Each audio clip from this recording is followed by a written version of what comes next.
One evening on the live stream, as the comments drifted by, Lee spotted Mark and Betty's avatar, and it really caught his eye. He pointed at the little face, and his smile grew nice and big. He said, "Now look at that. There's a cute little pig." Betty, sweet Betty, is not a pig. Poor Lee couldn't tell because the picture's not big. That Betty, sweet Betty, is not a pig. So now we all know, and we'll sing it nice and big. Betty, sweet Betty, is not a pig. Betty's human laughed and said, "No, Lee, she's a dog, can't you see?" Well, that's all it took for us to laugh gleefully. Poor Betty was traumatized, or so the story goes. Now every time her picture pops, the whole chat always knows. Betty, sweet Betty, is not a pig. Poor Lee couldn't tell because the picture's not big. That Betty, sweet Betty, is not a pig. So now we all know, and we'll sing it nice and big. Betty, sweet Betty, is not a pig.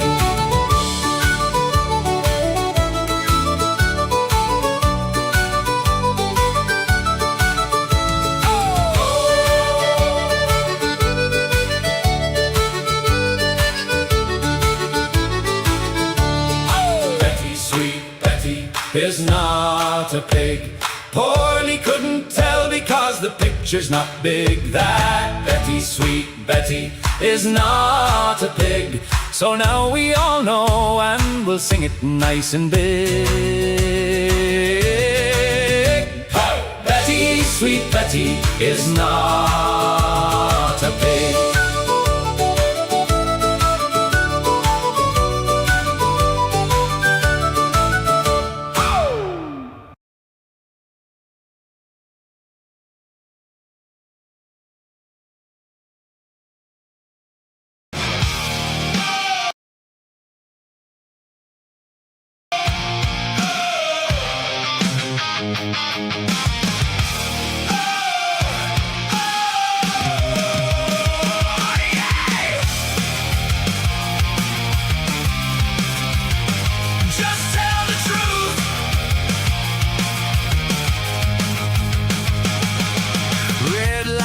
On the 6 o'clock screen, everybody talking but they never say a thing. Files all sealed while the people scream why. Truth gets buried while the headlines multiply. Gag order shadows cover up the stain. Public trust dying every single day. Backroom deals with a courtroom grin. Justice ain't blind if the money walks in. Plea deal, signature, stamp and repeat. Another jury never gets a seat. 12 angry voices replaced by a trade system so cheap while accountability fades. Listen, can you hear the silence break? Listen, how much trust can people take? Hey, hey, just tell the truth tonight. Hey, bring it all into the light. No more secrets, no more walls, no more shadows in these halls. Devil's advocates in the crowd tonight, saying truth and transparency are a public right. Just tell the truth.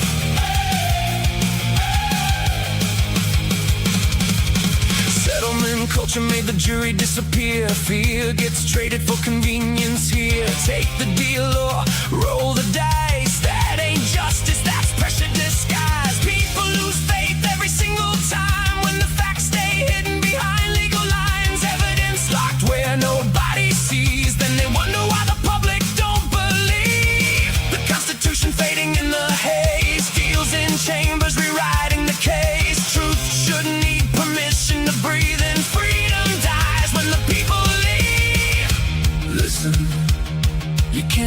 trust with closed doors.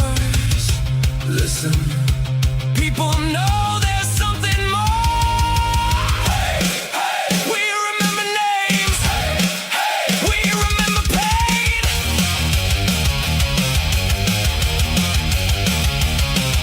If justice is real, then let it stand. Put the truth right in the people's hands. No fear of questions, no fear of light, because honesty survives the night. Hey, hey, just tell the truth tonight. Hey, bring it all into the light. No more bargains, killing rights. No more hidden evidence fights. Devil's advocates, raise your voice tonight. Truth and transparency. Restore the public trust tonight. Just tell the truth.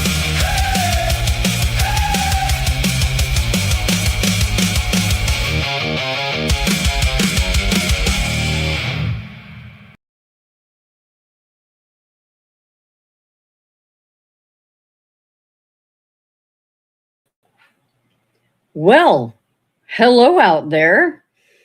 Welcome to one and all to Crimes After Dark.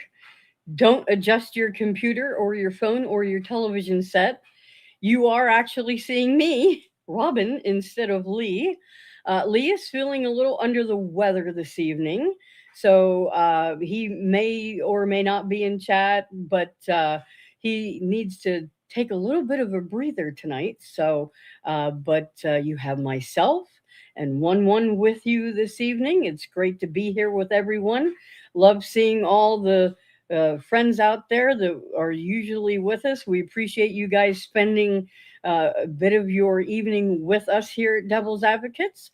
Looks like our wonderful mods are all in house right at the moment. We have, of course, Amanda and Essie and Daenerys. So always a pleasure hanging out with you guys as well. So tonight we're going to be going over the Ava Woods interview, and we'll try to get through it all. I think we will, but as you know, so sometimes these interviews can go a little long because we all have a lot to say, and that's quite all right. So yeah, Lee is okay. He's just feeling a little under the weather, but he's tough. He'll be back tomorrow, I'm sure.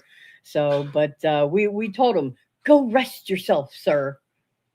Don't make me fly all the way out there. No, just kidding. Anyhow, so why thank you, Mark.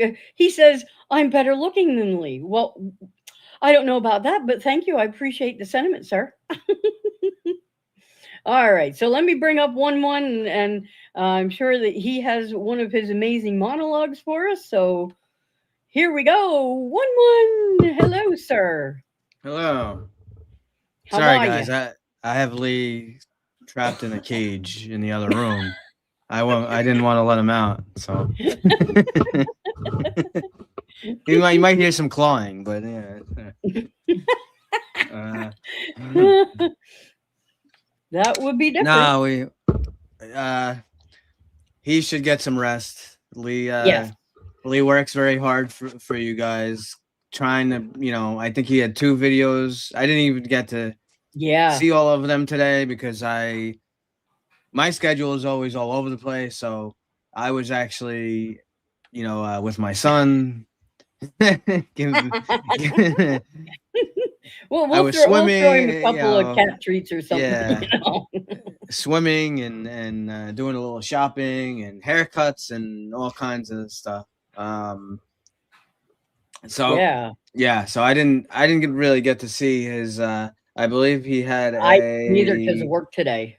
The Alec Murda. I think he had a new episode, and then the other. I think 2. I'm pretty sure he had 2. So I'll probably catch him on later. But if you guys have not been, following his book series on the Murdaugh case, I'll put that link to that playlist in chat after a bit here, and you guys should check that out. So, but I do believe you have a monologue for us tonight, sir. Correct? I do. It's only Okay. It's today. only It's 15 pages or yeah. so? It's only 71 pages to 2 words All per right. page. All right. Well, I will let Okay. you get at it. There we Sure. go. Is it good to be alive in the den on a Tuesday night? Always. Jackson, Juliana, my beautiful wife. Love you guys always.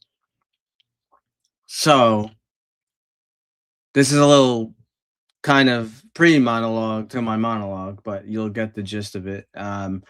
Again, following along with yesterday's theme, um, just a few words. I'm sure Robin will jump in after I'm done to uh, put her 2 cents into it as well, but you'll understand when I get into it. Here we go.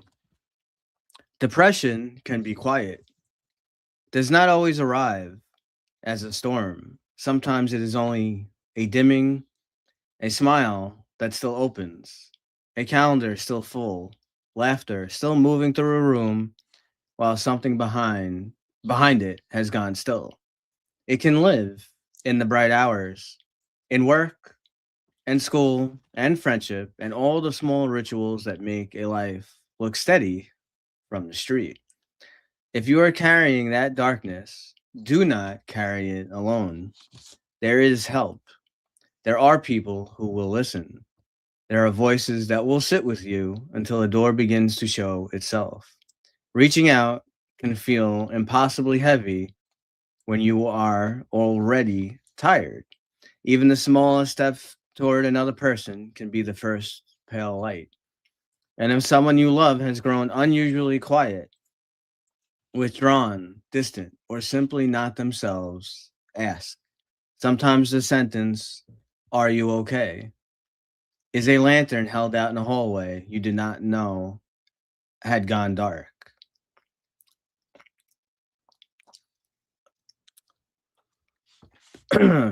Tonight on Crimes After Dark, we return to Moscow, Idaho, a college town that before November 2022 was classrooms and football Saturdays, porch lights, crowded houses, late laughter, frost on windows, and young people standing at the bright edge of lives they believed would keep unfolding. Then came a Sunday morning that tore the calendar in two. 4 University of Idaho students, Kaylee Gonzalez, Madison Mogan, Xana Kernodle, and Ethan Chapin, were killed inside a home on King Road. From that hour forward, investigators began the slow work of rebuilding their world. Not only the final hours, their lives, their friendships, their rhythms, the places they went, the people they trusted, the ordinary details that suddenly carried extraordinary weight. That is where tonight's interview enters the story. The woman speaking with Idaho State Police detectives knew Kaylee and Xana. Investigators made clear they wanted to understand the young woman through the eyes of someone who had actually shared life with them.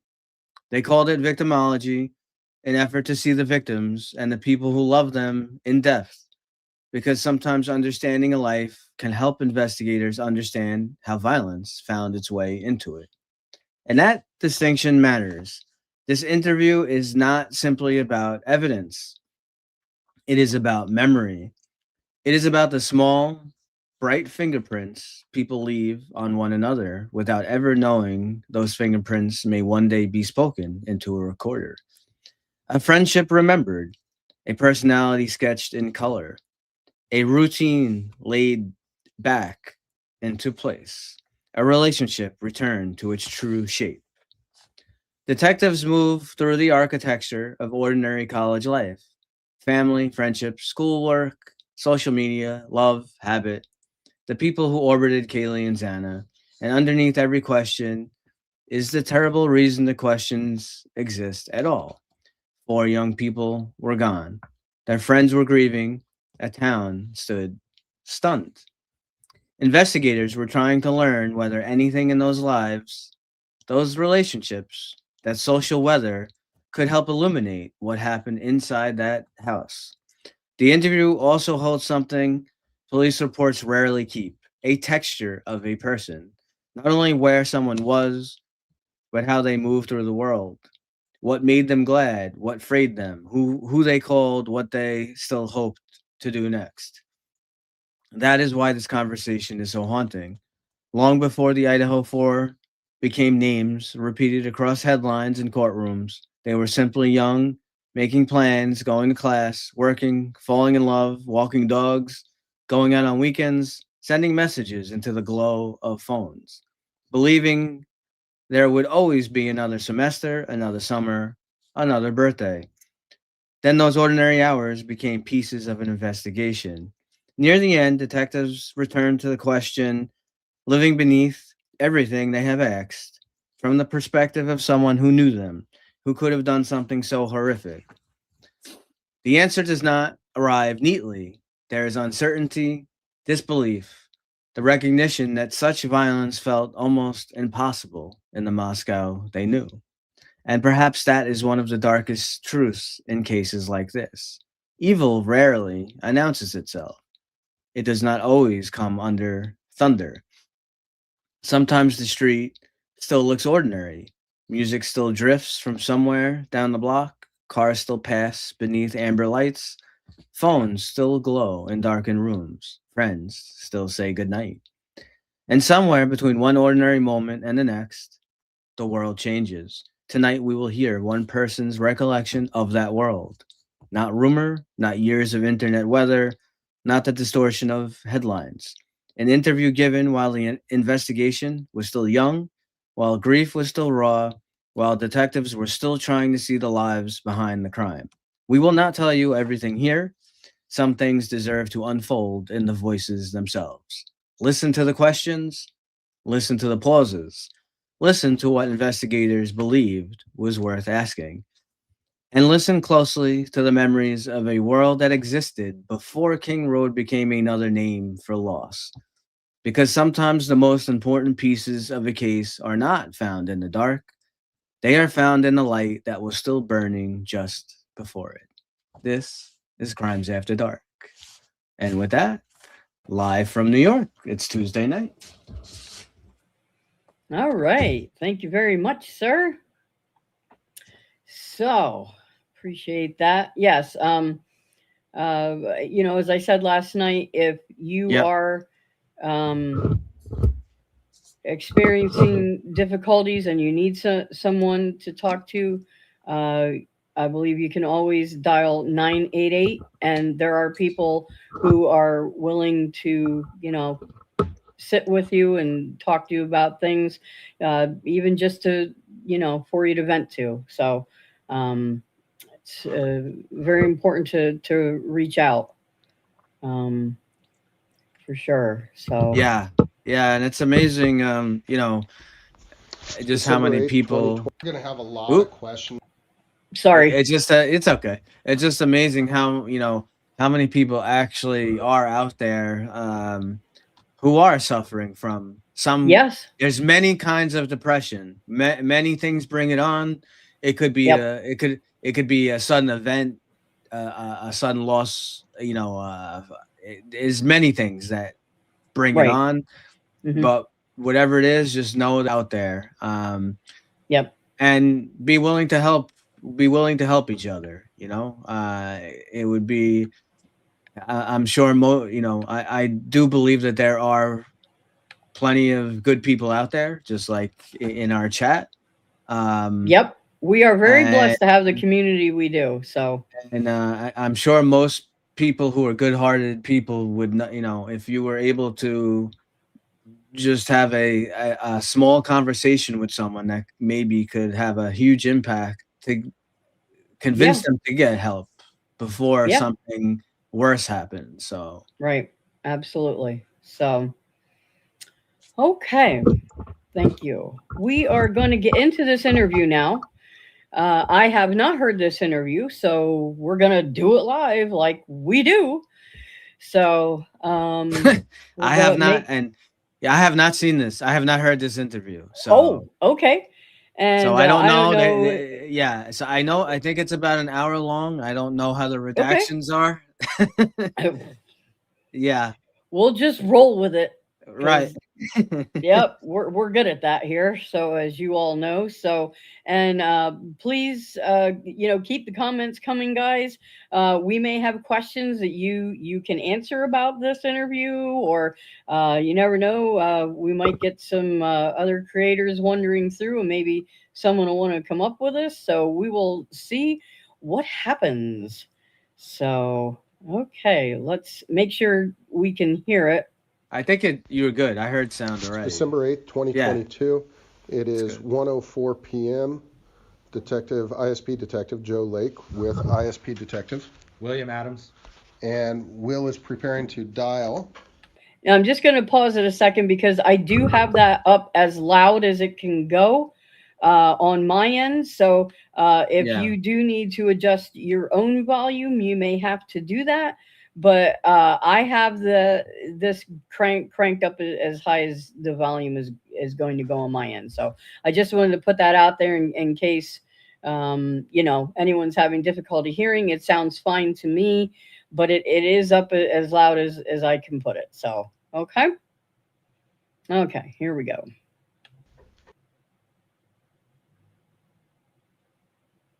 The phone number belonging to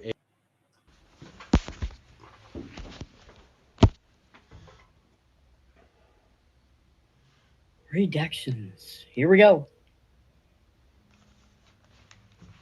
Must be a freaking long phone number. Hello?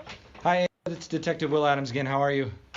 I'm good. How are you? Good. I bet it's way sunnier and brighter down than it is up here. I have not even opened my window. Okay. Not gone out. Yes, I'm sure you're very right.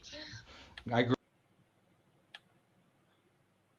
Okay. Yeah. So I'm here with my partner, Detective Joe Lake, and like I told you yesterday, I think that was yesterday. Sorry, my days are running together.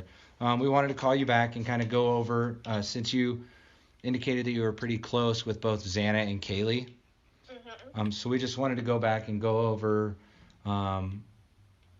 your relationship with them, everything you knew about them, daily activities, social media stuff, whatever and then work. Just basically, as much as you know about their lives from your place in their lives, as much about them as we can get. Okay. So. Hi, this is Joe. Thank you for taking our call and spending time with us. We're gonna have a lot of questions for you, and if let us know when you respond to the question. How well that is ingrained, or even give examples. Feel free, because that just helps us to understand things better. So one thing that Will and I are working on is what's called victimology. It's the in-depth study of Oh, so they do know what it means. Sorry. Yeah. Sorry. Sometimes with these interviews, it's like, oh, okay. Wow. Wow. I don't think I've ever heard any of the other cops say in the other interviews actually say victimology. Yeah. Oh, all right. Well, we know they know what cocaine means. So. Yeah, we do know that. We do know that. Okay. Oh gosh. And did this also come from, where did this interview come from? I want to make sure to give credit where credit's due here. Is this from Connor? Or I believe I'm pretty sure it's Connor. Okay, because I want to make sure that we give them credit, and to make sure to have everyone show their channel some love. We're always very appreciative of the things that other creators. It's Connor. It is Connor. Okay.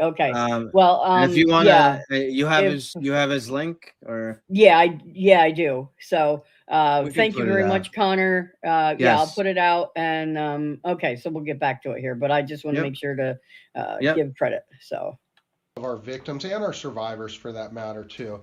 And we're just trying to understand them in depth. And it takes people such as yourself, that close friend, that really helps us to understand who they are, which can help us better understand who did this to them. Yeah. Yep.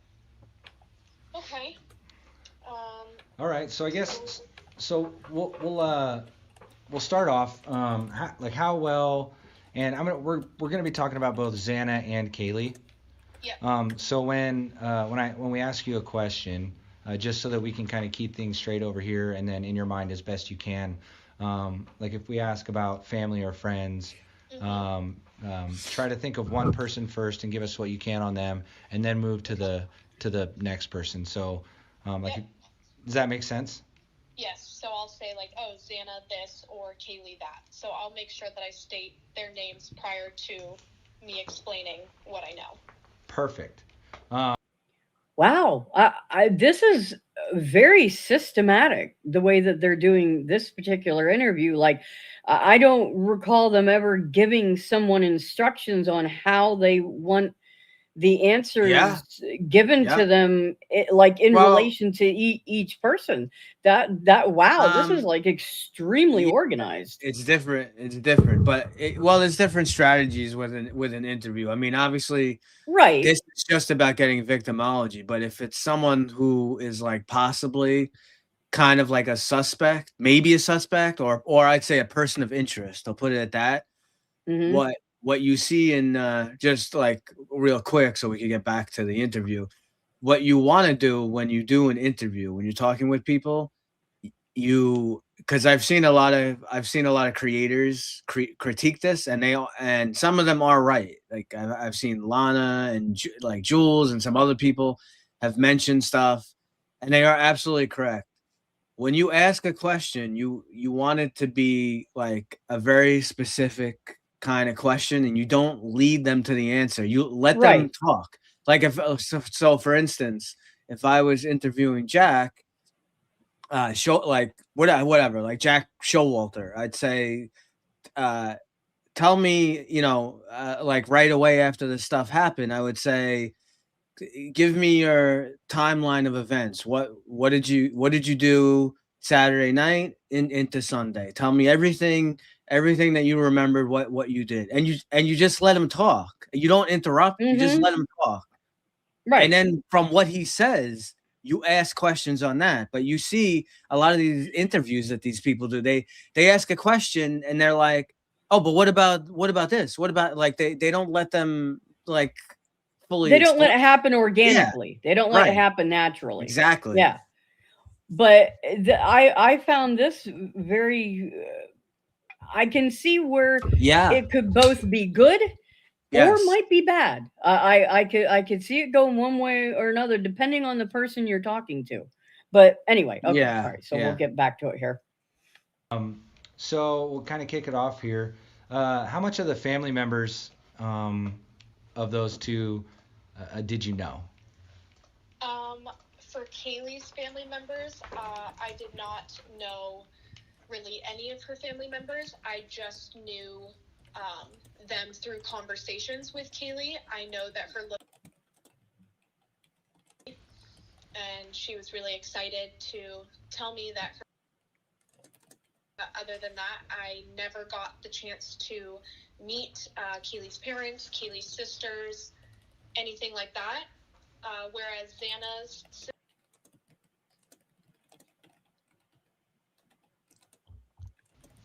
frequently come and hang out with me and Xana and all of her roommates last year. So I knew through passing and through Xana, I never got the chance to meet Xana's dad.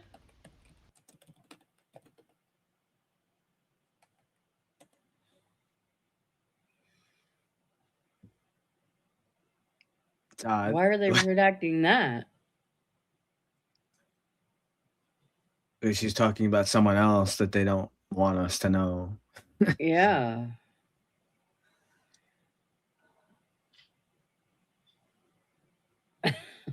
So I see some people in the chat were asking who is Ava Wood. So she was friends with Kaylee and Xana. So yeah, Kaylee and Xana.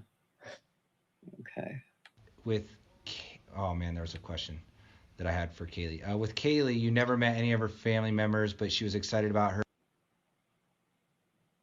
Yeah, you're gonna have to adjust your volume. I have it up as loud as I regarding can. family, I remember yesterday you told, was it, I believe it was you that told me that her mom wouldn't let her come home because of her hyper dog. Is that right? I don't recall. I never said that information to you,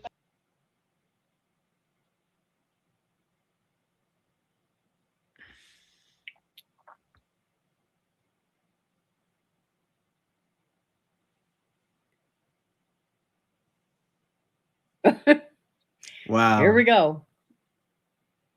So we can't hear about the dog? I know. I mean, I've said, well, what, we've said all the time, right? That Murphy is the secret. Yeah. He's the key. Why?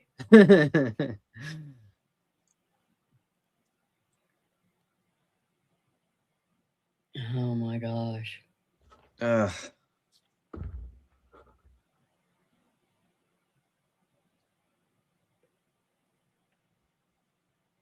I'm just going to pause a second. I saw a couple of people in chat ask, for those who are just joining, this is the Ava Woods interview. And also, Lee is just a little under the weather tonight, so he won't be joining us this evening, but I'm sure he will be back tomorrow, nice and bright-eyed and bushy-tailed, and hopefully with his puppy pee pad or whatever else he needs. If I decide to let him out of the cage, maybe. Let him out of the cage. Okay, well, sure we can do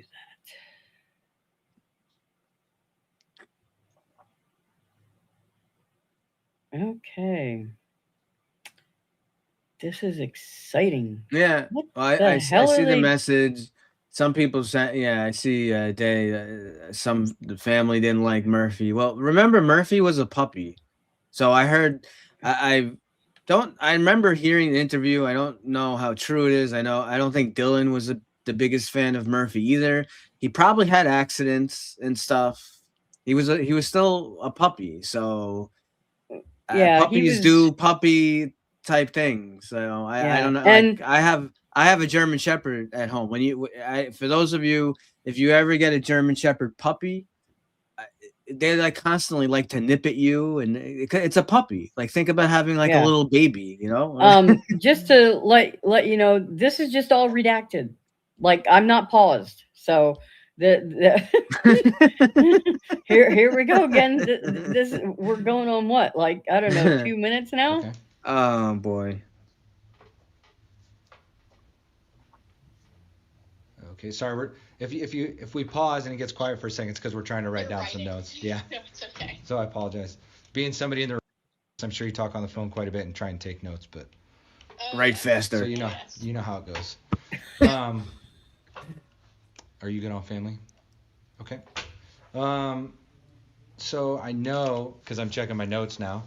I know we did talk about your most recent memory, I think, of Kaylee being sad, and that was in regards to the being left out of an incident. Can you go through that and then kind of go through any other?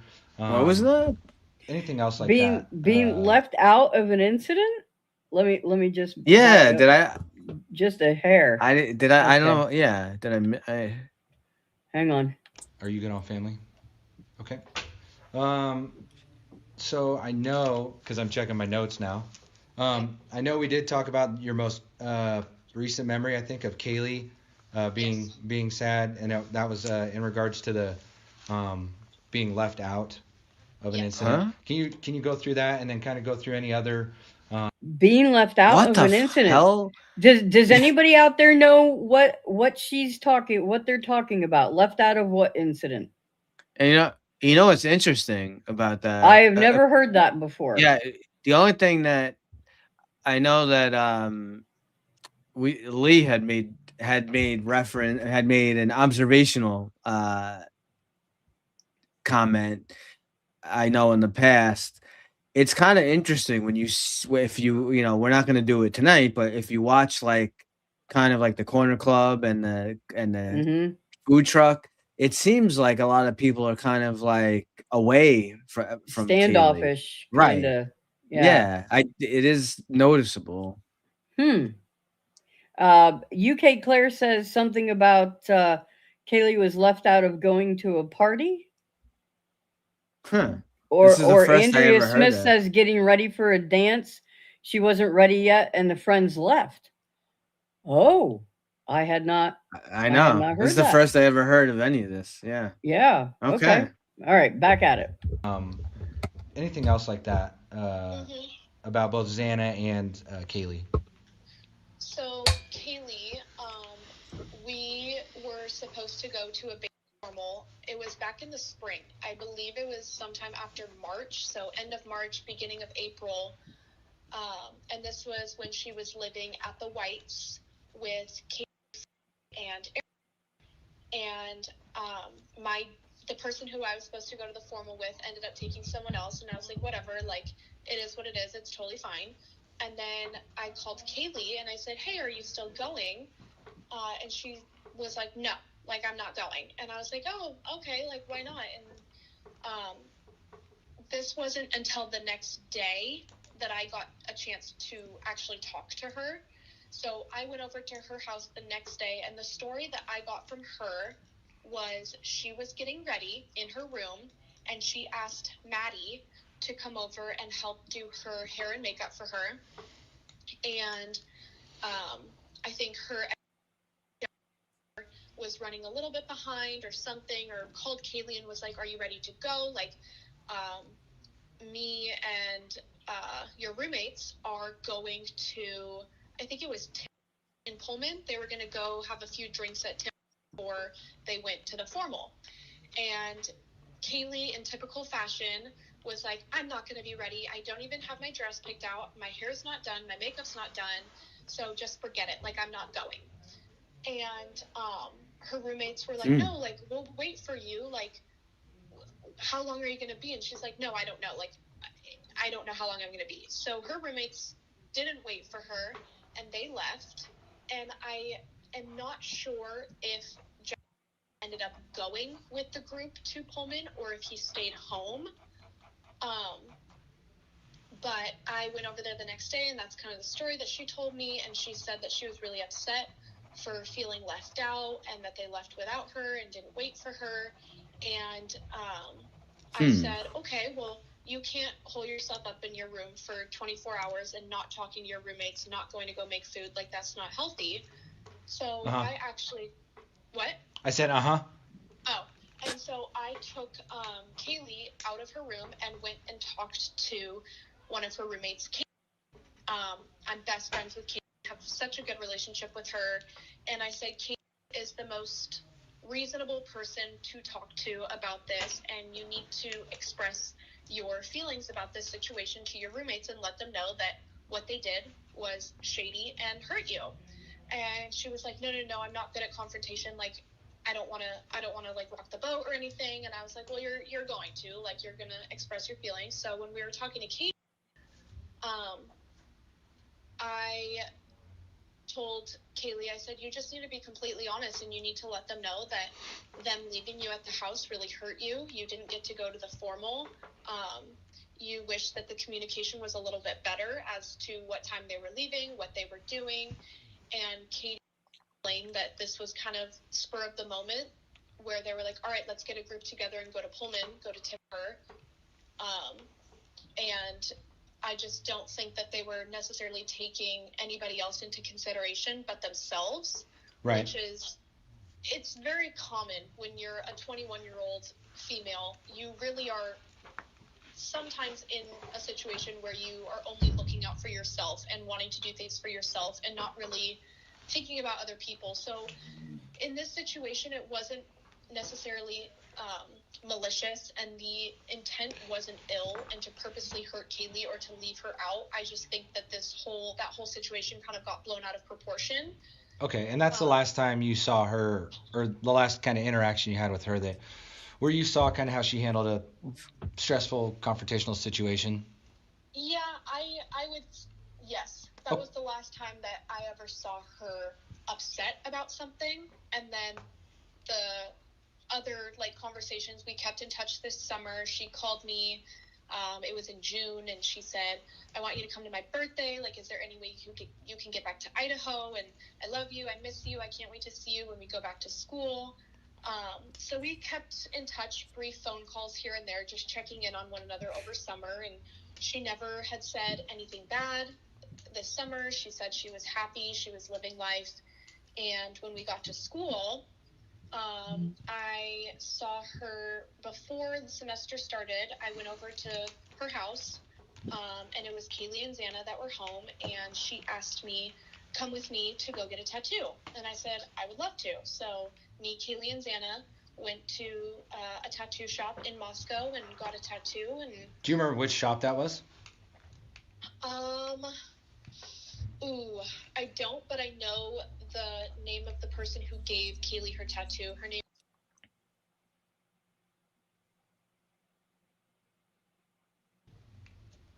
And that was local. You said in Moscow. Yes. Mm-hmm. Do you know what? She got. Do you know what the tattoo was that she got?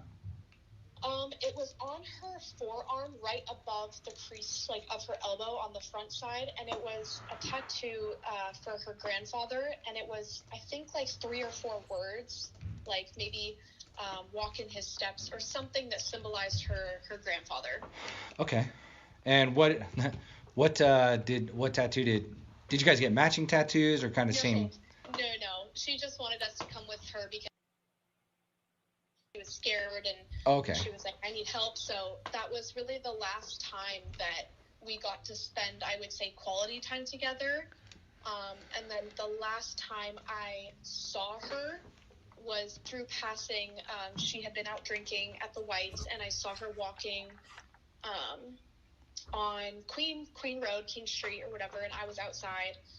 And I said, hey, sis, like, where are you going? She's like, oh, we're going to the neighbor's house. Like, we're just having fun. And she was with Zoe. And at this time, this was a night that the cops were out giving a lot of MIPs or open containers. And I was just like, all right, Kaylee, well, I know that you are 21, but you still need to be cautious about an open container. So maybe you should not just be holding an open White Claw walking the street. And she's like, no, I'll be good. And continued on with her way. And I think that was one of the last encounters that I had with Kaylee, and that was probably in October. Okay. I'm just going to pause it here just to make an observation. It's not exactly to do it with the case, but when I'm listening to Ava talk, she is just painting the quintessential picture of young college age people just doing their thing, living their life. And I can just picture these young women going off. It's a normal thing to get a tattoo, hang out, have fun, and it's just it's things like this that just really strikes me, like kind of hits me just how very, very sad it is. And this is one of the reasons that we do what we do, is because we want justice for these young people, and they haven't gotten it yet. And but just listening to this, I can just picture all this in my head, of them going off to the tattoo parlor, and Kaylee walking along with the White Claw. And I mean, it's just it's just so and sad. It's an interesting interview so far, because as we say it many times, but not enough. People need to be celebrated on how they lived, not just that they were 4 brutally murdered, innocent, whatever people. And that happens with every case. People always, as time goes on, actually, sometimes people forget victims' names. Like, how many people know the victims of Ted Bundy? And everyone knows Ted Bundy. Everyone knows this, some the killers' names, but they often forget victims' names. And it's important to really get a background and to really, like, I'd say that this is probably one of the better interviews that we've had, where it's actually like really getting into how they were at college. Yeah. Yeah. And I mean, they were just doing the, ordinary, everyday kind of things. And it is important, like you're saying, one, to know the victims as more than just victims. They were four beautiful young people who, very intelligent people. And this is a really good glimpse into a little bit deeper than things that we've heard from some of the other people. Right. So yeah, this is a really good interview. Okay, we'll get back at it. Whereas Xana, she was a happy pea 24/7. There was never a time where I saw Xana upset or having issues with someone. I mean, there was probably little things where, please excuse my language, but Xana would be like, oh, she's a fucking bitch. But then the next day, they're best friends. Like, that's just typical girl behavior. Sure. Other than that, it was just, there was never anything off about Xana. There was never anything that made me question, like, oh, is Xana doing something sneaky? Is she doing something that she shouldn't be doing? Never. Okay. Never. And Xana was a wild card as well. What do you mean? Did like to party. Okay. She did like to drink or at her house. She was always looking for something to do to keep her occupied. And last year when I can't exactly recall the address of it, but it is the blue house that shares the driveway with the house that has the porch. That's where Xana lived last year. Okay. Yeah, I know what you're talking about. She moved one house over, but like I said yesterday, I spent every waking second of my life over there last year. From sunrise to sundown, I would go over there and wake Xana up for school, to movie nights together, to just simply drinking at her house because that was also another party house. They like to have parties and have people over, and there was never anything that I had to really question about Xana. Okay. This is it kind of just confirms what everyone else has said about Xana. That she was just one of the happiest people you'd ever want to meet. But also this Miss Woods here, she has a very maternal energy to me. She's describing waking Xana up for school, and she's looking out for Kaylee, telling her, be cautious with, being out with open containers of alcohol. And she has a very maternal vibe to me. So yeah. I'd say, at least from the interview so far, I know we have a lot more to go. Right. She's to me, the way she's answered, she sounds much like more mature than other people. She does. Whatever it is, she just, I don't know if it's her upbringing or how she was raised or whatever it is. She just like the way she's talking, she sounds like a 30-year-old or like very. I could anticipate, like it would not surprise me to know that she had extremely good grades, that she kind of knew where her future was going. She kind of had a lot of things mapped out for herself, and very observant of other people, very, very caring, it seems like. So this is she's very articulate, so I'm quite impressed with her. And while you've known them, there was no talking about Xana for now, did she ever confide anything in you? Any relationship problems? Any, boy stuff? She would confide in me. So Ethan was her first boy. She never had boyfriends or anything like that. So Ethan was the first person that she was able to open up her heart to. And I remember the day that we were sitting in her bed and she told me, I said, so what's going on? And I said, I heard you hooked up with a... And she was like, yeah, I did. And I said, well, tell me who. And she said, Ethan. And I was like, oh, like, you guys were best friends before. Like, I knew that there was some sort of chemistry there, but sure. She would always talk so highly about Ethan. And I remember the day when she told me that she was dating Ethan, and she was like, yeah, it's kind of on the down low right now. Like, we just started dating, but I really like him. Like, he's so sweet to me. We get along. I mean, they were the same person, like, to a T. Okay. So that was the only person she had ever dated and loved, and it was very easy. It came really easy to them. Okay, and no, as far as you know, was there any, like, did he ever cheat on her? Did she ever cheat on him, slip up, anything like that? Nope, not to my knowledge, no. Okay.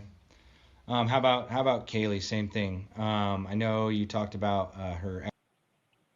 Mm-hmm. Did she ever confide to you in boy stuff, anything like that? The only time we really ever talked about boys was Jack.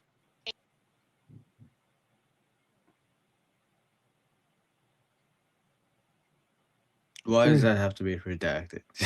Yeah. Give me a break. But nothing that was really out of the ordinary. Like, typical Kaylee behavior, she would get upset about something and blow it completely out of proportion and be like, all right, Jack, well, I'm not talking to you. Like, we're on a break. Okay. And he was very calm with her, very down to earth, sweetest boy ever. And he would always be like, Kaylee, we need to talk about this. Like, you can't just all of a sudden throw your emotions at me. So they dated for a while, and over summer, I asked Kaylee, I was on FaceTime with her while she was hanging out with my best friend. And I said, so, like, how are you and Jack doing? And she goes, oh, you haven't heard? And I'm like, no. And she goes, Jack and I broke up like 2 months ago. And I was like, oh, like, why? And she goes, kind of the same reason why you and your ex broke up. Like, we grew apart. We started becoming more friends than girlfriend because we had dated for so long. And she said it was just easier to kind of focus on myself for a little bit and focus on my plan since I am graduating. Right. I know that before it was over summer, her and Jack were still dating, they were talking about moving together, whether it was to Charlotte or Texas or anywhere outside of Idaho. They wanted to move together.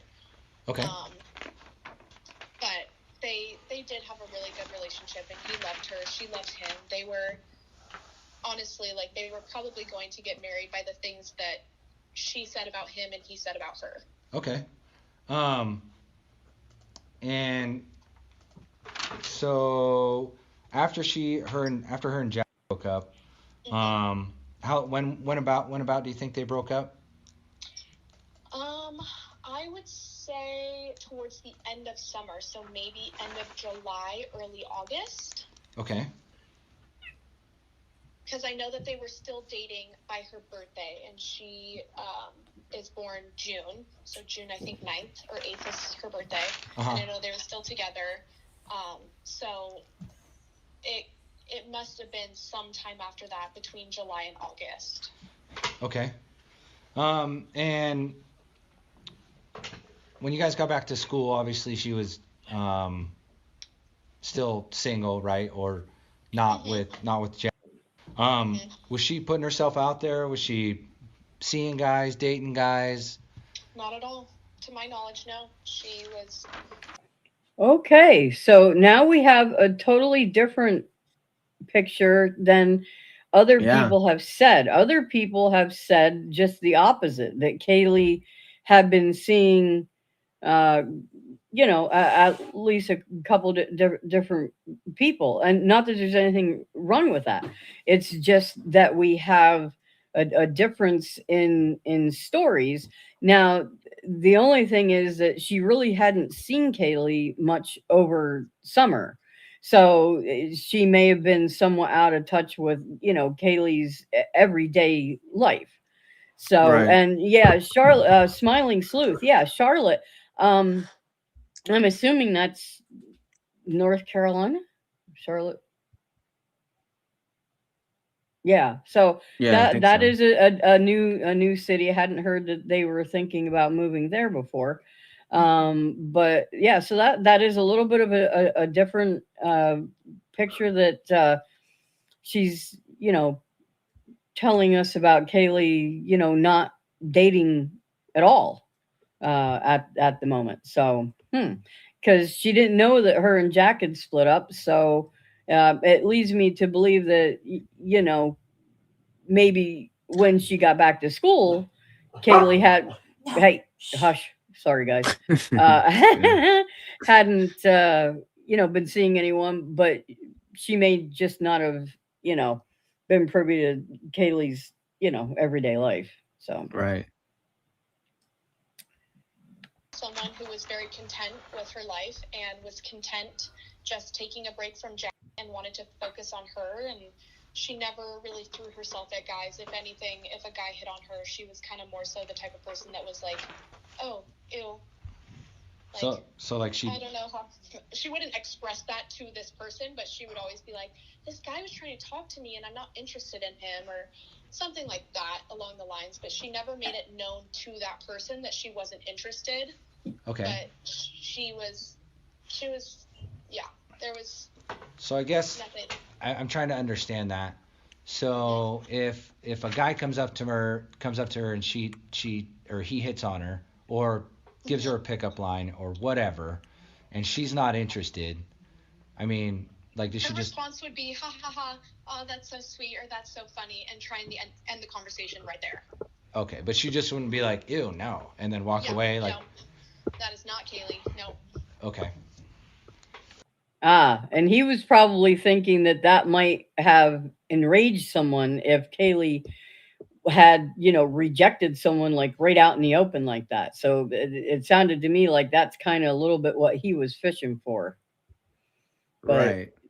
Ava's saying that no, Kaylee wouldn't. She would have been nice about it or whatever. Not but the one thing though that I the corner club from the interviews and stuff we have, like Jack wasn't even gonna go there. He wound up tagging along with his buddies there, and they went to the corner club, and Kaylee was already there, and as from the interviews that we have, we don't have her phone data, and I don't know if we probably never will. Probably not. But from the interviews, it seems like she was trying to, meet, go with other guys or whatever. So yeah, not accusing Jack. I'm just saying. No. I'm sure that wouldn't have been the easiest thing to to deal with to right. see. Yeah, and yeah, certainly not accusatory. We're just hearing different viewpoints, and it's always interesting to hear various contradictions. So yeah, that's interesting. So she was just nice about it. Yes. And she'd be like, I'm gonna go find my girlfriends now. Like, it was nice talking to you, or whatever. Okay. She would never make a negative comment towards someone who was trying to hit on her or whatever. Okay.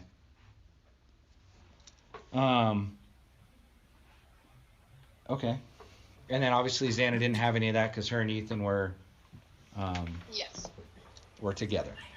Correct. And as far as you know, very well, very much committed to each other. Yes. Okay. Do you know what major either of them were going towards? So Kaylee was actually supposed to be an elementary teacher. Like, we were in the same college together. We took the same classes as one another. So she was working towards an elementary degree. However, she changed not necessarily changed her major last second, but she didn't want to do student teaching, which requires you to be in a classroom from 8 in the morning until 4 o'clock in the afternoon. So she decided to take, I think, like 2 extra classes to just fulfill her general education and get a basic degree in, I think, like general education or something like that. Okay. I know that she passed her Praxis, which is the state test to get your credentials to teach in Idaho. So she was on the right track doing everything. She just was like, you know what, I don't want to student teach, and I just want to get my degree, and I have my credentials. So if I end up wanting to teach later on in life, I want to do that. She was never really interested in teaching, but that was the major that she picked up on because she prefaced that she wanted to do something within law. I think she wanted to be like criminal justice or be an attorney or do something like that later on in life. Oh, now that's the first time I've heard criminal justice as a degree interest for Kaylee. Well, yeah, I never heard that specifically, but we did hear that in the past that she was involved, not involved, but this is kind of funny. Again, not funny, but we don't, even though many of us, I'm Robin can speak for herself, but Lee has said it as well. We don't really agree with some of necessarily how Christy and Steve G and how some of the things and how they're coming out, and I just find it extremely ironic.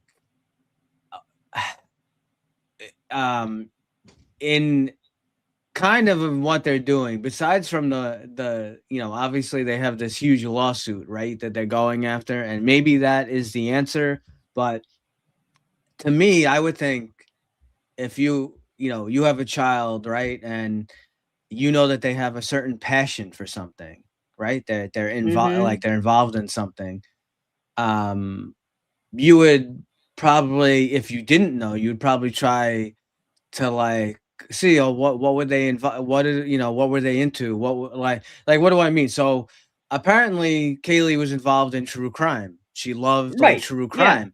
So she was like into it, so I would think that knowing that Kaylee was into true crime, I would think that her mother or father or whatever family members would want to see like, oh, like who is she listening to, who are what true crime like who was she into, what cases was she following, what was she into, not like it's just, to me it's super very very contradictory that their daughter who was brutally murdered, and now the true crime community gets like attacked every day, when when that was something that seemed to be a passion of her daughter. I just find it odd. Well, and I find this extremely interesting to know that Kaylee was interested in it in potentially a professional manner. Level, right. To go into it, either into the law in some fashion.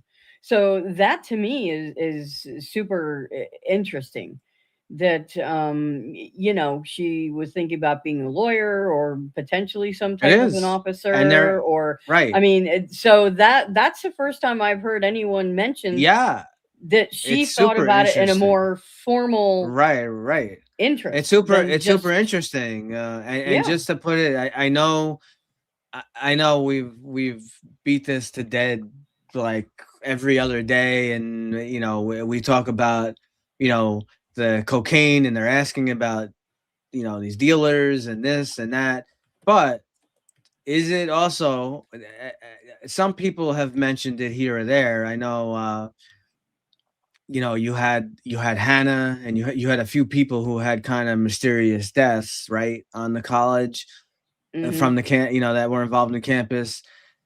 Could she have been trying to investigate or look into something with that? Maybe. Or something that has nothing to do with any of that? Maybe just some other crime or something that she could have stumbled upon something. It's interesting, very interesting. Yeah, definitely. Okay. Where did she do her student teaching at? So she never got to student teach, but she did have to do practicum hours. Is that what you're? Yes, I'm sorry. To? Yes, practicum. I know that. I think. She had this one teacher that she made mention to me about, which I'm sure you guys have already gotten information about. It was a male teacher, and sorry, I have to say this. Thank you for the happy poop, Jules. I love happy yes, poop. Thank you. Thank you. Yes, I forgot it was even up there. Thank you very much. and we'll hopefully keep your puppy pads close.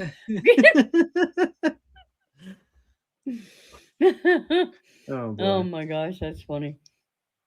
I'm not sure if it was at or it might have been. I think it was Mom. And she had a male teacher that she professed was maybe a little bit creepy. He asked her to stay extra hours or after school. Oh, so there was a teacher where she was doing her practicum hours who she felt was creepy and kept asking her to stay longer than she was supposed to be there. Very interesting. Very interesting. Yes. Yeah. But we know it couldn't, I'm not accusing anything, but it's very interesting that she seemed to be having trouble with someone. Yeah. And since Kaylee isn't the type of person who's confrontational, she would just be like, okay, yeah, sure, that works. He did ask her one time to go out to coffee, and she was telling me this because I told her, I said, you need to email and the placement coordinators and let them know that this kind of behavior is not okay coming from a teacher. So he asked her one day to go out to coffee during their lunch break or something. And Kaylee was like, okay, yeah, sure. It's I'm going to drive separately. And she had made a plan that her boyfriend at the time would be at the coffee shop with her roommates to make her feel more comfortable and just kind of being there watching, but not having this person not realize that they are friends. Right. And Kaylee was like, yeah, I'm going to drive my car. And he goes, well, my truck is right here. Let's just go. And Kaylee's not the type of person to say no. So she was like, okay, yeah, sure. And they were supposed to go sit down and have coffee together. And I don't know if it was at Starbucks or a local coffee shop in Moscow, but I know that they didn't have enough time. So she said we just simply got coffee and went back to the school. And she never said anything of him trying to make a move on her in the car or being creepy with her in the car. She just was like, I think that it's very weird that my practicum teacher, who's a male, is very adamant on wanting to get coffee with me and taking me out to go get coffee. If he wanted to bring me coffee from the morning, if he was stopping at Starbucks and I was meeting him at the school, sure, great. But to actually go get coffee with me, she said it was very weird. Right. So I told her, I said, you need to call Taylor and Rebecca and let them know that this is not okay. And she was a little worried because whoever the placement coordinator is or someone within the educational field has a very close relationship with her practicum teacher. Okay. So she didn't really want to rock the boat or make a big deal out of this. And I said, well, Kaylee. And how many people are put in those situations where they don't want to rock the boat for one reason or another, whether it be for professional reasons, they don't want to bring somebody's wrath down upon them. And so this is wow, my mind is blown right now. Yeah, this stuff happens all the time. Unfortunately, all the time, and people have to they abuse their power, and it shouldn't be. And that's what it sounds like. It should never be done. I know, my position. I have a relatively high position where I work, and it's considered a paramilitary organization, Mm-hmm. I would never like put someone in that situation where they would feel oh like oh my god, that the captain I have to go to coffee, I have to get coffee with the captain, or I would never make someone in that like put in that position. Right. But people, they know that they have certain power, or they have, you know, they could have a big effect, and they abuse it, and it really is disgusting. Like, you know, Yeah. in a set, like, you know, I see in the chat, like some people like think of it, oh, it's just a cup of coffee. No, it's not. It's not. When you have a No, it's certain more than that. relationship, when you have a certain relationship, like if you're like directly like a teacher, or you're a direct supervisor, Right. it's not appropriate. It's not okay. No. No. It's and you know, Kaylee's trying to get through her practicum hours.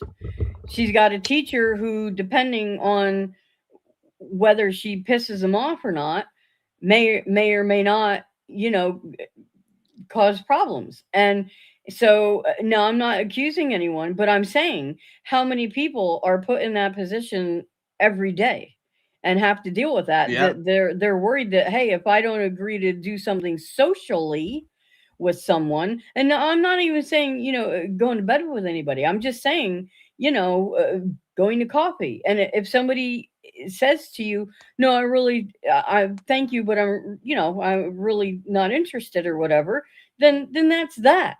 But it sounds to me like this guy was interested in Kaylee on a more personal level, and she, according to Ava, Absolutely. didn't like Absolutely. rocking the Why? boat, Yeah. and so just went along with him just to appease the guy. Right. Why does he have to take her for coffee? I mean, Right. I mean, that and why is he doesn't. insisting that he's going to take her in his truck? Yeah. You know, why can't they drive separately if they're going to meet somewhere for coffee? You know. Right. Very interesting. Yeah. Learning a lot of stuff something here. like you just need to keep your guard up and keep a mental note of some of the things that are bothering you. And that was really the only story that she had made mention of this practicum teacher being weird. Okay.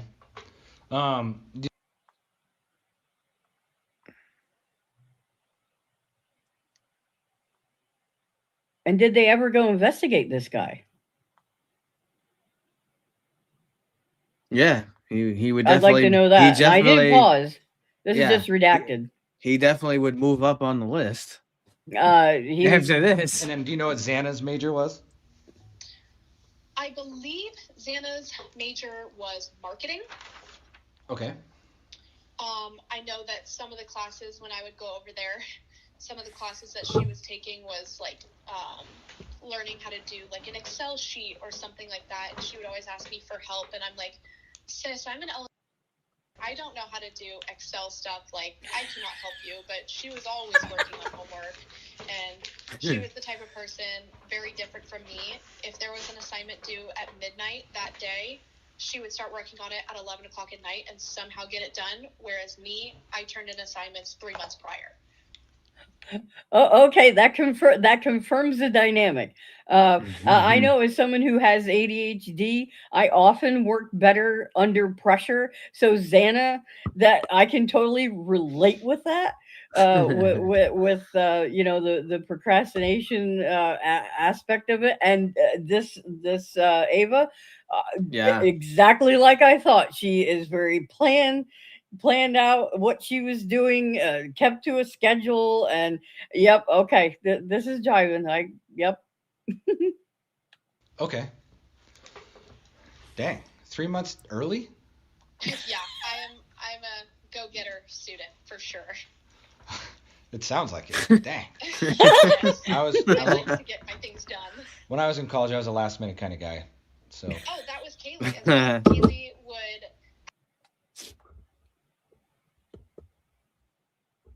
Okay, why is this redacted?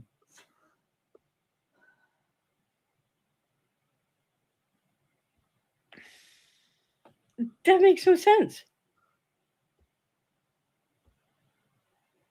Still redacted.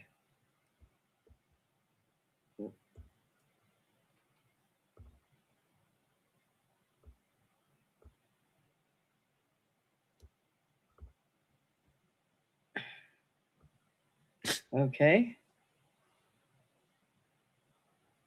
We need some redacting music, like. Yeah. This is crazy.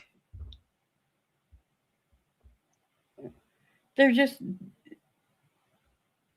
talking about Kaylee's study habits or well, they were going into whatever. Xana. Yeah, well, they were, but then they Xana. went to Right. She said that was Kaylee, and then it went Right. to redaction, and it's still freaking redacted.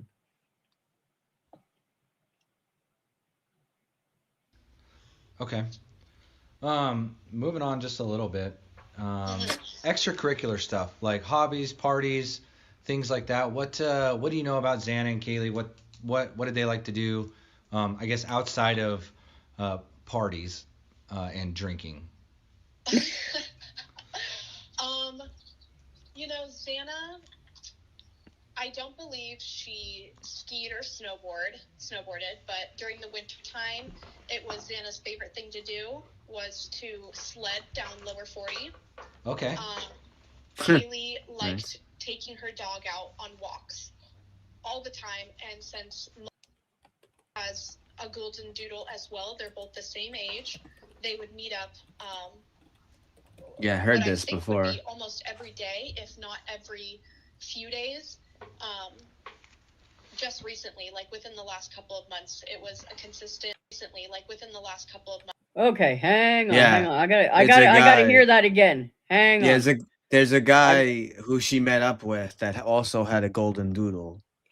Now, the other night, that one interview we were listening to, and somebody said their dogs, and I picked up on dogs plural. So okay, so we have another golden doodle in the mix here. And she met up. Yeah, she would meet up with them to do. Yeah. What do you know about Xana and Kaylee? What did they like to do? I guess outside of parties and drinking. Xana, I don't believe she skied or snowboarded, but during the winter time, it was Xana's favorite thing to do was to sled down Lower 40. Okay. Kaylee liked taking her dog out on walks all the time, and since has a golden doodle as well, they're both the same age. They would meet up. What I think would be almost every day. It sounds like a guy with an M. The beginning. So who else around them maybe had a golden doodle? The guy. I mean, there's Mason, but I don't know who else. No, I don't think it's Rosenthal. It's not Rosenthal. There was I remember hearing about this. I don't remember the name though. Yeah, but it sounded like, before they redacted it sounded like a kind of like an M type sound. Yeah. The guy. Thank you, Carol. Whoever the guy, Justin. He said dogs plural. Right. Yeah. So I wonder who this other guy was that had the dog. Oh, okay. So legally guilty says that Mason did have dogs. I wonder if he had a golden doodle. Not every few days. Just recently, like within the last couple of months, it was a consistent hangout session for them to bring their dogs, and they would go on walks together or bring their dogs to the park and be able to catch up. So Kaylee likes walking her dog with. Okay. I don't believe Kaylee was a snowboarder or a skier either. Kaylee, I know, always ranted and raved about her working at multiple coffee shops up in Coeur d'Alene, so she liked making espressos for her friends and doing things like that. But okay. I know that Xana did like to go boating with Ethan's family in the summertime, and she spent a lot of time up with him. Okay. I know that Kaylee's, I don't know if it's Kaylee's sister. I can't remember if it was her sister, but she said someone, either her sister or someone close to her, recently moved to like the same area, and she was planning a trip to come down this last summer, and she was like, if I do come, like, you should meet me down there. So she was an adventurous type of person. She loved adventure. She loved planning trips and going camping with her friends and doing things like that. Yeah. Now, like Joe here said, some of these, well, I don't know if he said it or not, but some of these questions are going to be tough, and you know, there's a bit of an underworld, right, in college. What do you know about? Let's see how I phrased it earlier. What do you know about like the dark circle of the group, or the people that they hung out with, or they themselves? That's an interesting way that he phrased that. The dark circle. That's very interesting. Wow. Very interesting. Yeah.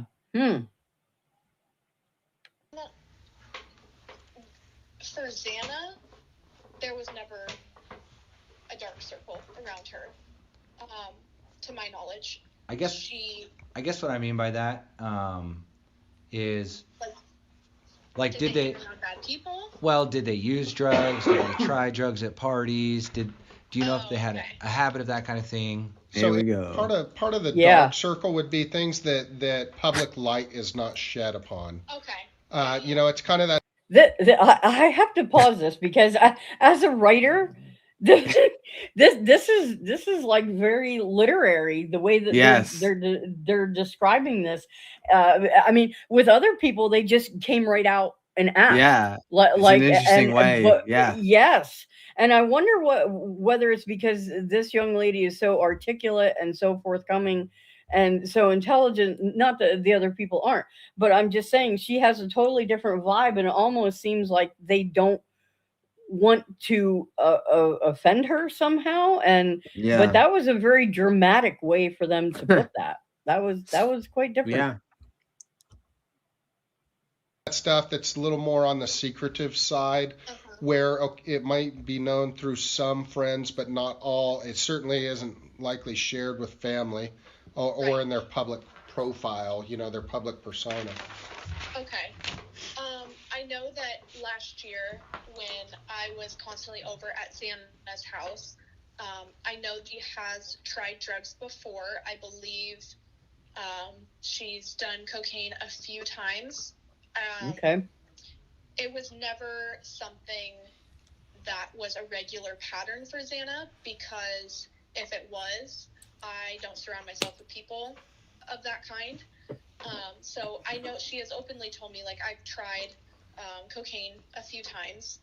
I know that Kaylee, I don't believe, had a prescription for Adderall, but she was using Adderall quite a bit and I'm not sure where she got it from, but she would not necessarily abuse Adderall, but she would take Adderall to stay awake and crank out homework or do something.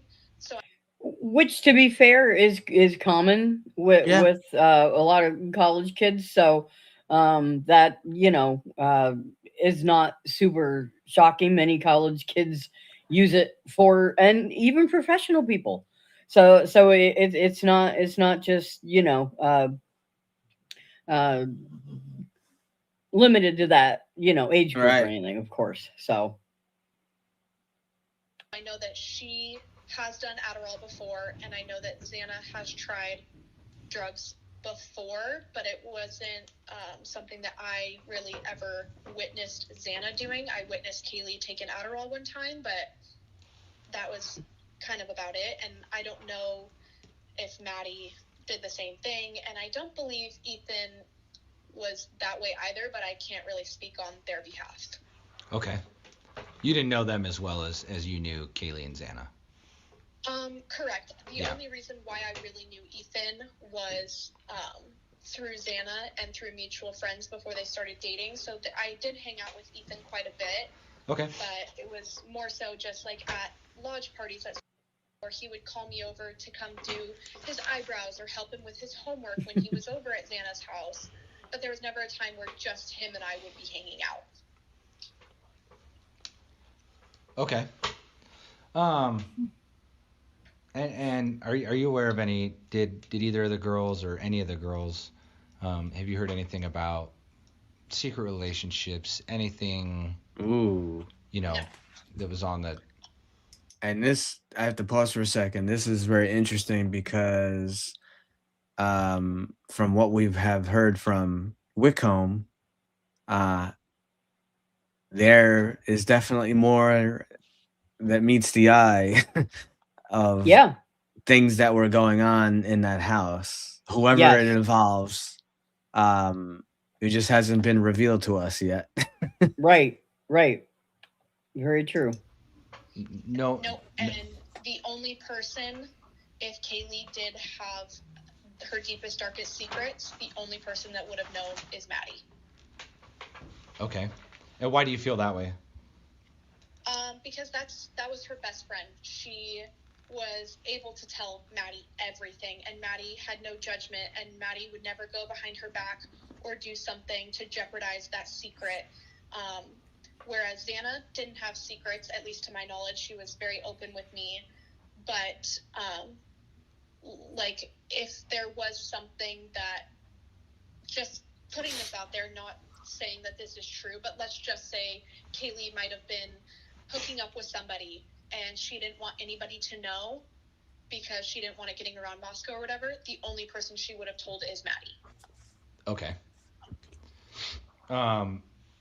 Which jives with everything we know, kind of that right. So I'm sure there were things that she did only tell Maddie, of course, because of their relationship. So that kind of makes sense.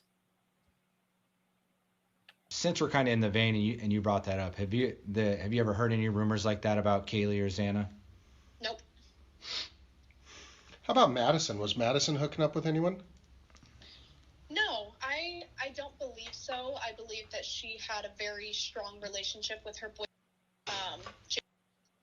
I know that he graduated, but he would come up and visit her as much as possible. But nothing to where a relationship aspect or anything that would be like a red flag that stood out to me for any kind of relationship wise is not in my knowledge. And this is a very good point, Microdot, just to highlight. I couldn't agree more. I've said this 1,000 times. Absolutely. If BK does get, to file and this thing does get approved and he gets to get a trial and all this stuff, we should be interviewing Adam, if it is the Adam that was Jack's roommate. I know some of these people, a million people have the same name. If it's the Adam from, because I know some people said, oh, it's a different Adam. If it's the Adam that worked at the corner club that was Jack's roommate, and he should be interviewed, and Jack Showalter should be interviewed immediately. Like, whatever it was exactly he said, oh, Maddie, they're going to get you for this, or what, right? Or something like that. Those two people, they need to be interviewed. What does this mean? We have you on camera saying this. What did you say? What was said? Right. Exactly. So Adam, what were you told? And Showalter, what the hell are you talking about? What? Why did you say they're going to get you? They're going to get you for what? What are you talking about? Right. Yeah, exactly. And thank you, Tired for Eternity. Welcome to the fam. Thank you for becoming a member. We really appreciate that.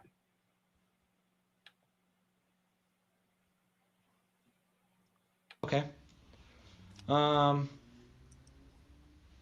So yeah, so you haven't really heard anything negative or bad, and what I mean, and nothing, I guess, nothing gossip worthy. No, no. Okay. Go ahead. I was just gonna go into social media, but if you're good. Yeah, that's where I was gonna go next. Oh. All right. Social media. So let's talk about a little social media stuff. Did they have any? I mean, obviously they have Facebook and Instagram. Were they pretty active on there? Were you friends with them on those platforms? Yes, I was friends with all 4 of them on Instagram. I was friends with Kaylee and Xana on TikTok. I believe I was friends with all 4 of them, if not Ethan, Xana, and Kaylee on Facebook as well. I don't know if Xana had Twitter.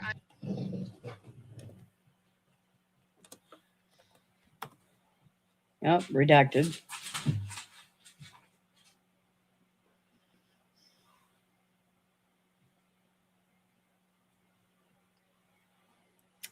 This has been a great interview so far. Yes. Okay. Yeah.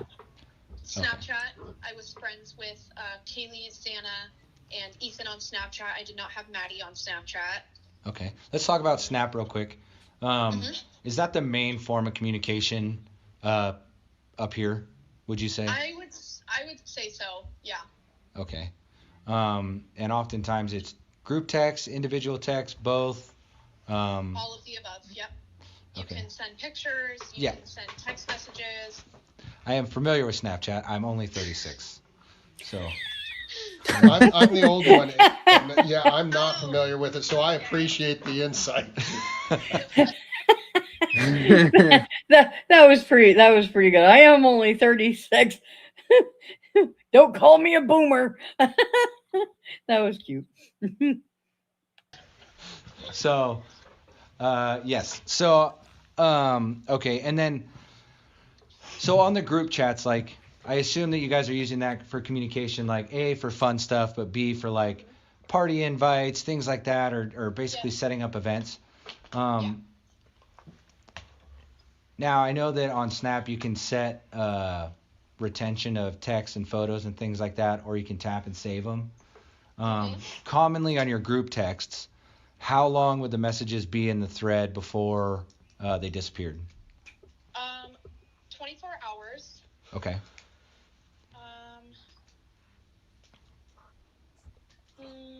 I'm trying to look and see if there was any kind of groups. So there was a group chat that I was in with. Man, I wanted to hear who all this group was. And this was last year when we were talking about doing whatever, a Secret Santa. Yeah. So that was really the only thing that Snapchats were saved in. Okay. But, yeah, most of the time you can either do it where the conversation disappears right away, or you can change the setting to 24 hours. Right. Or you can actually save the message in it and it's there forever. Right. Do you have any messages on Snap between you and Kaylee or Xana that were saved? I do. Okay. Anything important that we should know about in those messages, or is it? And. Nope.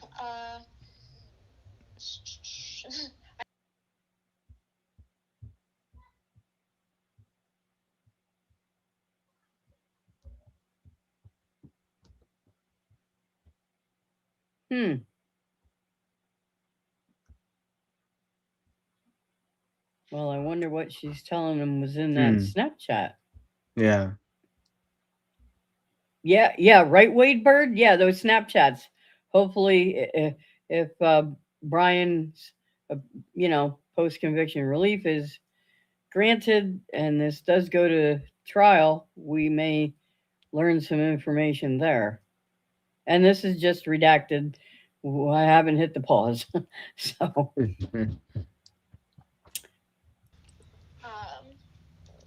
Okay. So nothing crazy on there. She didn't like her nor Xana didn't complain to you about anything on there, and you happened to save it or anything like that. Okay. And then Xana, all we have is pictures together and then one little text message that we used to say towards one another. That was it. What was that you used to say to each other?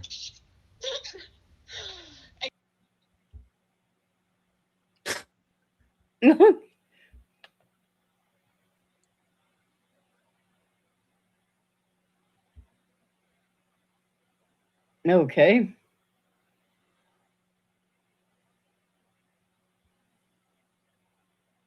And we're redacted.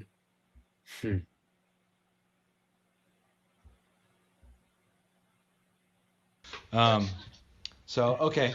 Well, I appreciate you going through those. Yeah. So. That was on Snapchat. I haven't checked DMs on Instagram. I mean, I'm sure Xana and I have. That's okay. That's okay for now. If you want to go look at those later and see if there's anything that you think is important, then when you get back to town in January, we can meet up and get that from you. So would it be fair to say that if people wanted to hide anything about themselves and they needed to communicate about it, it's likely that happened on Snapchat? Either likely that it happened on Snapchat or it was mouth to ear. Sure. Yeah, in person type stuff. Yep. Mm-hmm. Okay. But if it I like Pamela's comment here. Yeah, and I do feel that way. That they are treating her. I mean, she's obviously very, very mature, and but I do see a difference between the way that they are with her versus some of the other people they've interviewed. Yeah. I mean, even from how it starts off, just in the beginning. I mean, these guys should have did the whole case. These guys should have interviewed everyone. Yeah, they doing a great job. So yeah, Pamela, It wasn't. It would probably be in Snapchat, or possibly like where Kaylee's concerned, probably a text message to Maddie, or through Snapchat. Okay. Do you know? I know a lot of people are using WhatsApp these days, especially if they have friends and family that may be out of the country or they're on vacation or things like that. Do you know if any of them were using WhatsApp? I don't even know what WhatsApp is. Well, that makes me feel good. I don't know what that is. So it's kind of confirm nor deny. It's another messaging app that with settings to erase and encrypt messages type thing. I don't think that any of us would use that. Okay. Unless someone was hiding something, but for me, I don't know what it is. I don't know anyone who's like, oh, do you have WhatsApp? Like, you should get it. Like, it's never been a conversation of that app. Sure. Okay. I love WhatsApp. Do you think now this will kind of tie into the work stuff that you and I talked about a little bit yesterday with both Kaylee and Xana. Yep. Do you know what Xana did for work? Did she work at all? She worked at Mad Greek. It was very sporadic when she would work. Okay. Xana was the type of person that would work and collect her tips for beer money. Okay. So I believe that she only had to work for her spending money because she never really made mention about, oh, I'm in financial debt, like I can't afford school or I can't do this. So I think that her dad paid for schooling, or whether it was student loans or something, but the only time she ever needed to work was for her spending money. Okay, for that. Yeah, I will. I saw Wade Bird's comment about the Snapchat. Yeah, because Snapchat does the same exact thing as like WhatsApp will, or I believe there's Signal, and there's a platform. It's called MeWe, and not a lot. I used to go on there quite a bit, and they have the same thing too. That you can. They have a messaging app, and you can set it to. Do the disappearing messages and things like that. So yeah, I think that's funny the way she said we wouldn't hide anything, but yet Snapchat literally erases it 24 hours, later. So that one was a little odd to me. Yeah. Dispensable income. Mm-hmm. Okay. And then Kaylee, I know that she worked with me as a nanny for the young. The get Yelps. extra money. Anytime there was a nannying job open or something, Kaylee was always the first one to be like, me, like send them my information. I'd love to nanny. Okay. Until she got this internship over the summertime, and I know she had to juggle her schedule with the babysitting and this internship. Okay, going on to the nanny stuff, because I also know that you work for. But on the nanny stuff, what was the rate? Like, how much did you guys make doing that? We got $15 an hour. $15 an hour. Mm-hmm. And what? Most of the time, because the mother worked a full day from 8 o'clock in the morning until 4 to 5 p.m. at night. So we would be getting paid $15 an hour for, I think, like an 8-hour day. And that was Kaylee's like big source of income last semester in the spring, when we were basically doing like a little tag team, and we had a schedule going between me, Kaylee, and where we would schedule out our weeks, and I'd be like, okay, I'm taking morning shift on Monday, Kaylee's going to take afternoon, Kaylee will have the girls all day on like Friday or whatever it was. So we kind of had a very set schedule going. Okay, and that was with the. Okay, so I knew that she babysat, somewhat for them, but from what Ava's saying, she was there a lot at their house, babysitting. Um, hmm.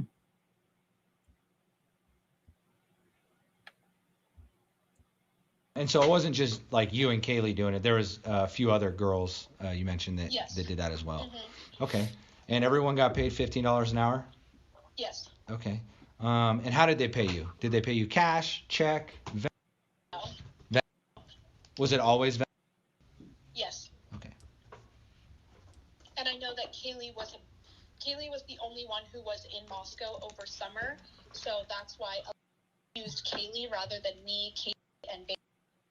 So I know that Kaylee got quite a bit of time with the girls in Moscow, and I know that she sent me a picture on her 21st birthday of her watching the girls. And then I believe on her 21st birthday that night, she went to Pullman with Joe and some of her friends maybe later that evening. Okay. When you were coordinating for the nannying or the babysitting, was that primarily through Mrs. Yelp, or was that through the school? How does that work? It was through because her husband actually ran into me at the Kibby Dome and said, "Hey, do you like kids?" And I go, "Yeah." And he goes, "Want to babysit my kids?"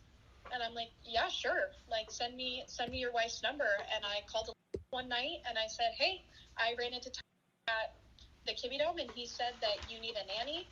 And I went over to her house that night and met with her and instantly fell in love with her family and her kids. And she was like, "So here's the thing, I need a babysitter from 7:30 in the morning until 5 o'clock Monday through Friday."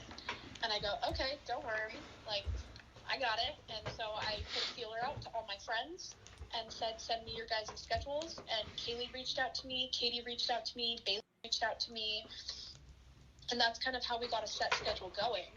And I think maybe I met Kaylee beforehand. If not, I think Alicia just felt comfortable and confident in my decision on who I would let around her kids, since her kids are basically my kids now. So she felt comfortable enough being like, "Okay, I trust your judgment in these girls, and if you trust them with the kids, then I do too." So I think one day I came home and it was Kaylee's shift, and that's when they met. And ever since then, Kaylee was just working for her. Okay.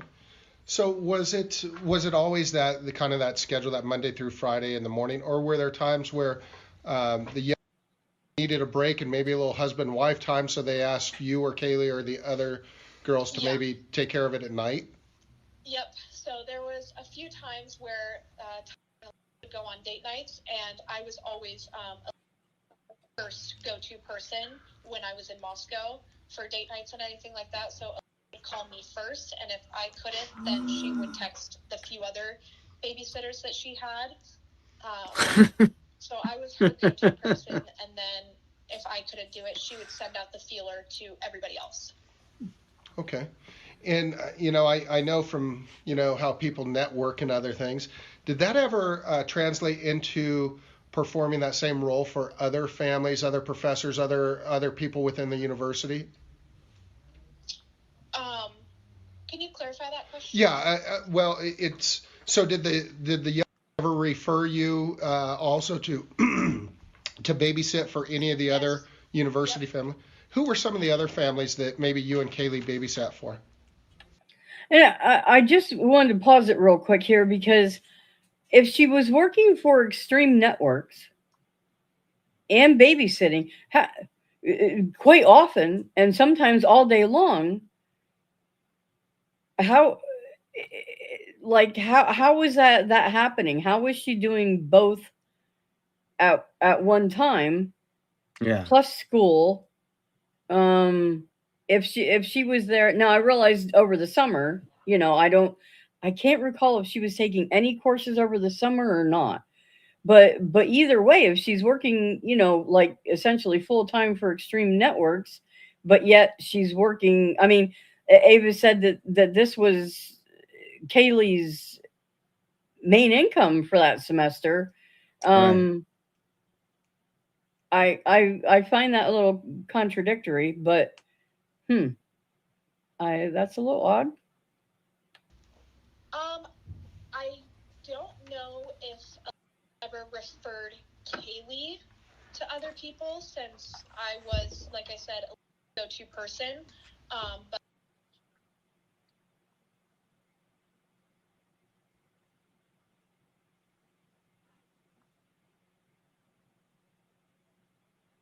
and there might have been one or two times where Kaylee watched the orals, but I can't be 100% certain. And then I think there was like one or two other families that Elise had sent my contact information to for occasional date nights or spur of the moment, because Elise also knew I was not a partier. I did not go out, and she was like, it's a Saturday night, it's 8 p.m. I'm sure you can call her. And so people would call me and be like, hey, can you be here in 30 minutes and watch my kids? And I was like, yep, I can. That was very nice of you to do so. Very focused on your schoolwork, it sounds like.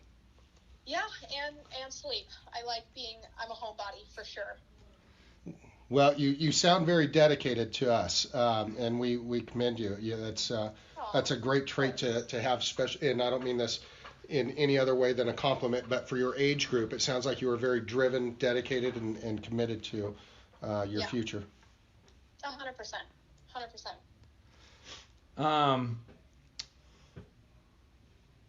So with the babysitting, have you or any of the other gals that did this babysitting and things like that? Real quick, back up for a second. What I mean, I see several people in the chat are saying about college kids working two jobs, right?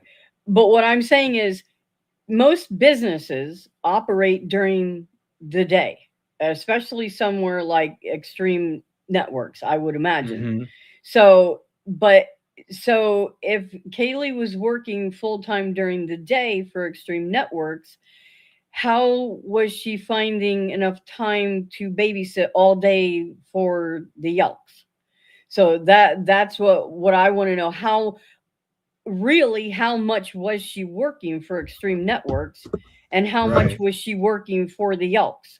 That's kind of where my mind is at right now, as far as how was she dividing her time there. Because there's been a lot of speculation about what was she really doing. I'm talking about the room on the first floor in the 1122, in the same floor as Bethany's room. There's a lot of speculation about what was this room used for. Some people say, Kaylee was using it like as an office type space. Of course, we have the OnlyFans speculation, that kind of thing. What I'm trying to determine is how many hours a week was she working for Extreme Networks? How many hours a week was she working for the Elks or anybody else she was babysitting for?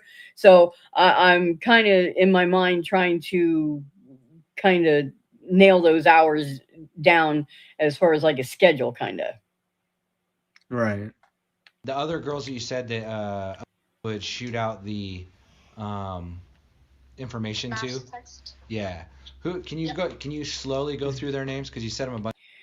Yeah, I know she worked at home for Extreme Networks, right? So that's what I'm saying. If she's working at home on the computer at 11:22 during the day, she can't be over at the Yelks because that's the kind of work you're not gonna. It's gonna be hard to do when you're watching two young children. So that's what I'm trying to not that anybody knows because it's not like we have a timesheet or anything, from Extreme Networks. So I'm just kind of curious as to what her schedule really was, work wise.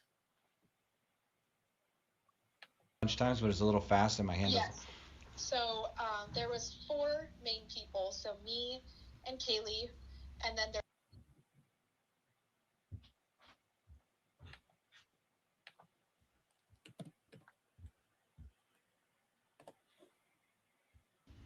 And that was also Kaylee's roommate last year, living at the Whites. Okay. And who is the other girl? There's.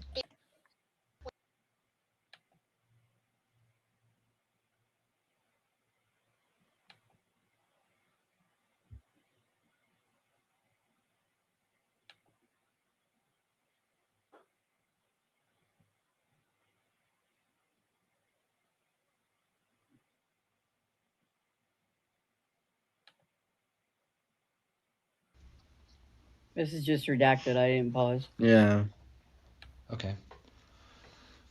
And how often, like, since you guys are kind of all doing this nannying thing or babysitting, nannying, whatever, whichever one you want to call it. Back to the pay, $15 an hour, paid via, but basically all under the table, right? Like no formal. There was no like hiring agency that you guys went through. It was all kind of just, hire a young gal to watch the kids and, Yep, under the table. Cool, perfect. I mean, that's, That's the way to go. That is the way to go. Taxes taken out. Yeah. With any of the families that you guys babysat for, and I don't know if it's you had maybe a couple others. I don't know about the other girls. I'll have to follow up with them. Was there ever any weird interactions with the parents or the parents, the husbands, the wives? Was there ever any weird interactions that occurred for any of the girls? Nope, none. Okay, and more specifically, was there ever any sexual innuendo or any type of alluding to participation in sex acts or anything of that nature? Nope. Okay. And obviously that's a very good, like, it's a good answer for you. Like, that clearly never happened to you, but none of the girls ever reported anything like that to you, or I'm never gonna babysit for those people again, or anything like that. No. Okay. And I think if something were to happen like that, they would report that information to me and be like, "Hey, this kind of happened to me. Like, should I be concerned?" So nothing of that sort ever happened. And I know that when we were watching the young, Ty was rarely ever home because he was either or it was rarely ever home, and we would pop in. She would be like, "Hey, give us kind of a rundown of what we could do for the day," and then she'd be off. Okay, and so she was primarily the one that would get home while you guys were still there, and then kind of relieve you guys, and then head out. Yep. Okay. Yeah.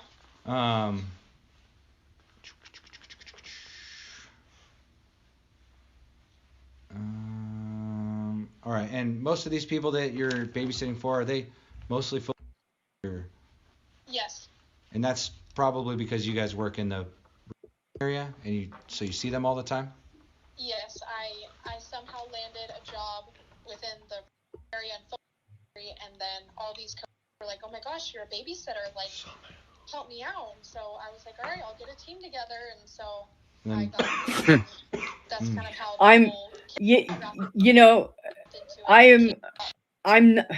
what is this thing doing? I'm not surprised now, having heard, like, listening to her, that she organized all these babysitters, like, and I find nothing nefarious, at least, but just hearing this, I'm kind of not surprised that she took it upon herself to organize. Wow, that's pretty impressive. Wrapped into it. Sure. Were you up here for the final? Yeah, you were up here for the final Vandal game, right? Home game. Yep. Yes. Yep. You went to work at 1 and came back till, came back at. Sorry, you worked at 1, got done at 8:30, went home. And I was home. Yep. Fell asleep at 11:45, and then you woke up to get water. You were thirsty, and you sent a text at like 2:35 in the morning. I think is what you told me. And then the next morning you wake up at 9:30. Yep, and then I was just cleaning my house, and I was getting ready for a normal Sunday and preparing to do homework that I procrastinated, and then I made some lunch at about 11:50, 11:45, and then I hear a bunch of sirens, and that's kind of when all hell broke loose. Okay, and did you tell me yesterday that you actually walked outside because you saw some of your friends and you were over there when the police were there? Yes, so I think it probably was 12:10, I called my mom right when I heard the sirens, and I said, Mom, I'm freaking out. There's sirens on my street. I'm seeing a launch standing outside in a blanket, and this was before they put caution tape around the house. And I said, I need to go out there and check on Emma. So before caution tape, before we really knew anything, I ran out there with a blanket, and I was just holding Emma and making sure that Joe and Dylan and Emma were okay. And then I see Jack get out of the back of the cop car and come sit next to me, and I obviously wasn't going to question anything, and when I saw the caution tape go up, I knew that something really bad had happened, and I wasn't going to cry out answers, and I just wanted them to know that I was there for them, and I wasn't there to get answers, and I was just merely there to make sure that they were okay. Okay. And then, so we sat out there for probably an hour and a half, and then that's when I've got a really close relationship with Tyson. Tyson Barrett. Oh, okay. Because he comes into the Kibby Dome almost every day. He's working the football games, and so he knows me. And when he showed so we're allowed to hear his name, but yeah. There with Emma, because Emma also works for the Kibby Dome, and I could see in his eyes that he was looking at me like, holy shit. And he comes up to me, and he's like, I'm so sorry. And he goes, do you know anyone in that house? And I go, yeah, I know all 4 of them. And he was like, I'm sorry, like, we'll figure this out. And then that's when he kind of told us, like, you are free to go to the police station. We'd like to, like, question you. And so. Did you do that? I did. Mm-hmm. Do you remember who you talked to? Oh, I don't. And I don't want to, what's the word? Assume? No, body type, like image, like describe someone, but he was, I think, bald and on the bigger side. When you say bigger, like hefty, physically built, like, or like fat. You can say fat. Fat's okay when referencing. Probably a little bit fat and round. Okay. And I believe he was with Moscow PD. Was he in uniform or was he wearing like plain clothes? He was in uniform. Okay. And I know that in his office, he had a camera set up recording our conversation. So if you wanted to go back and find my interview. About what time was that on? And was that on Sunday or Monday? This was on Sunday. Okay. And I have the text messages between my mom, but I believe I got pulled into the police station around 2 o'clock. Okay. And was released around 4. Did you get pulled in or did they ask you to come in? They asked me to come in, and I asked Tyson, I said, do I need to go to the police station And he said, unfortunately, yes, because you were on scene. Like, we just want to know what you know about this. And I said, okay, like, I'm willing to come give any kind of information that I know about this. And so, yeah, I drove Jack and I to the police station. The court. Okay.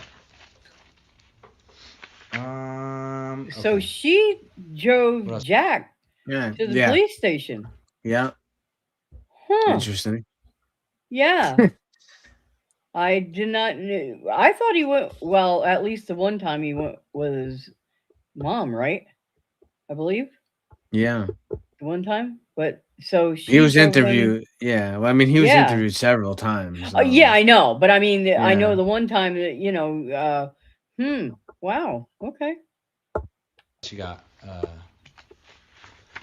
Tell me a little bit about the position or the position you have with.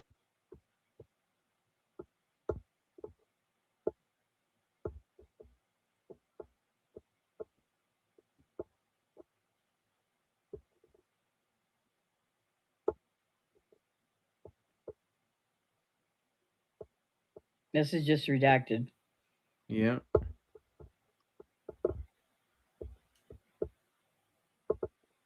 What's that noise? I don't know.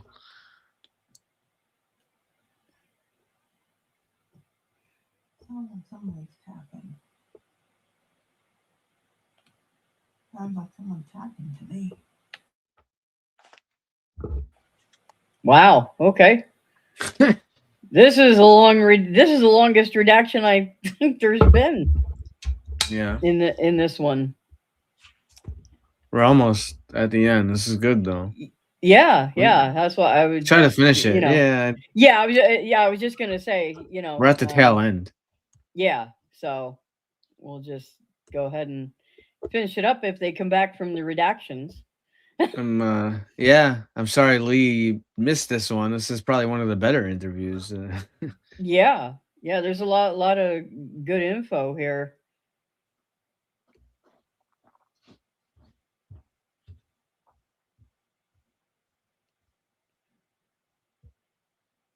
And we're still redacted.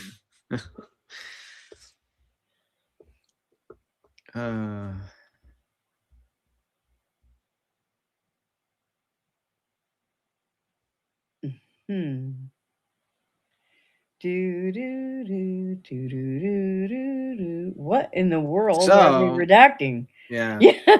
So while we're waiting, the Clancy case has day 16 today, I believe, and Tupac day 2. Yep. Yeah, there's a lot going on with a lot of different cases.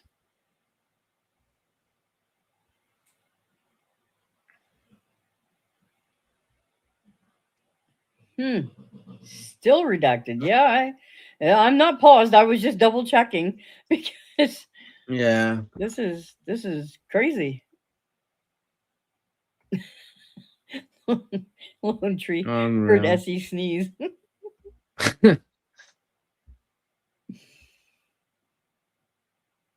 Holy cow. Yep. Okay, it's still playing.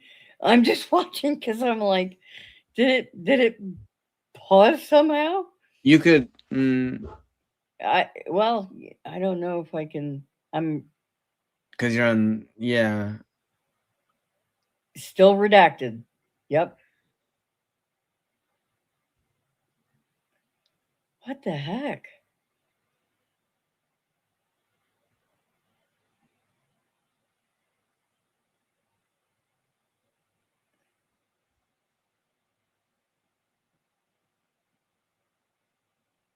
Well, still redacted. Okay, because I am skipping forward just a hair here and there, but this is crazy. Yep, still redacted. I feel like this would be like a good Saturday Night Live skit. Yeah, like trying to figure out. And this is what happened. Redacted. It sounds like a lot. I hope they pay you well. Sounds like a lot. Yeah. Not from where we're sitting, buddy. It didn't sound like jack shit for like 10 minutes, man. Come on. Didn't sound like anything.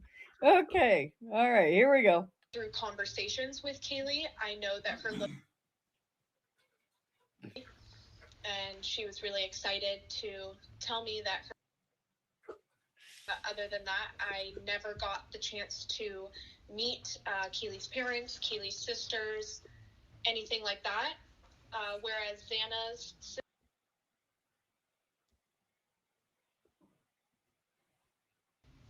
frequently come and hang out with me and Xana and all of her roommates last year.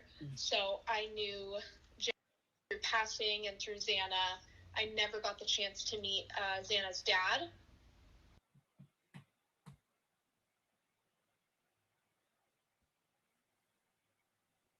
Okay, redacted again.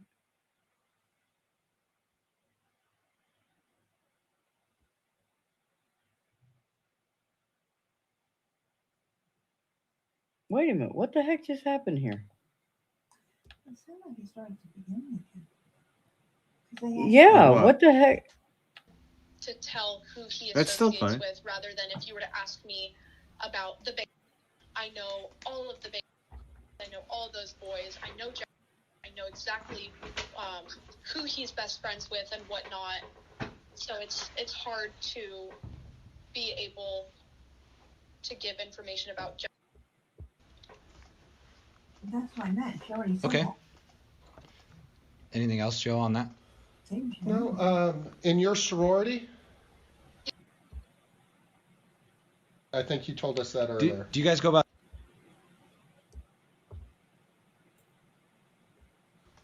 Yeah. Sorry, I'm new to the whole Greek culture thing. Who is your closest or brother in fraternity? Oh, I don't know who our brother fraternity is. That's odd. Okay. I have no idea, but I know that it is known to be extremely close with and Okay. those are kind of the three top houses that we like to associate with. Okay. And I think the last follow-up question I have is, so I'm sure you've been following in the news and on Facebook the case a little bit. Thank you very much, Lab. We appreciate that very much. Yes. And congrats to user GV4XB3UH30. So congrats to you on your membership. There's tons and tons of great content that you can watch, like Lee's exclusive footage of when the couple of times that he was to Moscow and drove around the King Road residence in that area. So tons and tons of content to watch. So thank you very much for that. We appreciate that. I try to stay off social media quite a bit just because there are a lot of speculations and a lot of rumors, and right. I don't want it to be a constant reminder while I'm trying to still process everything. Sure. But I know a little bit. Sure. So, and I'm sure you saw the information that we put out about a vehicle. Yes. Do you know anyone, or aside from what you may have seen on social media, do you know anybody that drives a car like that? I do not. I'm very aware of when I am coming and going from my apartment and getting into my truck, of what cars are on my street. And if I'm like, oh, that's a new car I've never seen here like before, it's like, oh, who is this person visiting or whatever. Uh-huh. But I pretty much know all of the cars that are residents or belong to residents of that little community. I don't know what cars belong to the apartments of the Queen Road apartments, or if you would say but they have to drive up that street. Thank you again for another membership. Yeah. Nothing half-asked is the recipient of that membership. So thank you again. Right. Anyways, all the time. So if it was like a familiar car or something that stood out to me, I think I'd be able to remember it. Like if it had some sort of graphics, or if it right. was loud, then it would be something I remember. But I don't recall seeing or even know of anyone who drives a white little Hyundai or whatever it is. Yeah, Hyundai. Yeah. And so, how did you get home from the Kibbe Dome that Saturday night? Did you drive? I drove. You drove? Mm-hmm. Okay. And you didn't notice any abnormal cars or kind of like what you were saying, how you pay attention to that stuff around you. You didn't notice anything No. like that?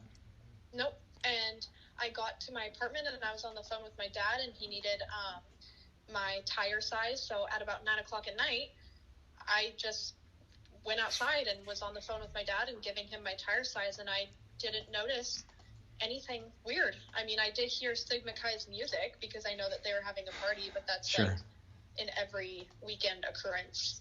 Sure. Okay. Well, Joe, unless you have anything else. No, I'd just like to thank you again. Of course. You have demonstrated yourself, and through it's one thing when we meet in person, but verbally you have demonstrated yourself as a very driven, very capable person, and I applaud you for your studies and your life choices. Thank you. I appreciate that a lot. You're welcome. Thank you for taking the time to share with us about your friends. We're sorry for the tragic loss, but we're doing everything in our power to find the person and have the person held accountable in our judicial system. Yeah, and I'm hoping it'll be soon, and I do have faith in you guys, and I know that yesterday or the day before was hard, and I had watched a video of Tyson taking the belongings out of that house, and I just wanted to reach out to him and let him know that I admire you and your team's strength of just being able to get this job done, because my ex is actually a cop, and he's had to see some stuff that not the average person should have to see, and it's unfortunately more on a daily basis. So I applaud you guys for working through this and trying to find answers, and I hope that this all can come to a close very soon. Thank you very much, Ava. We're grateful.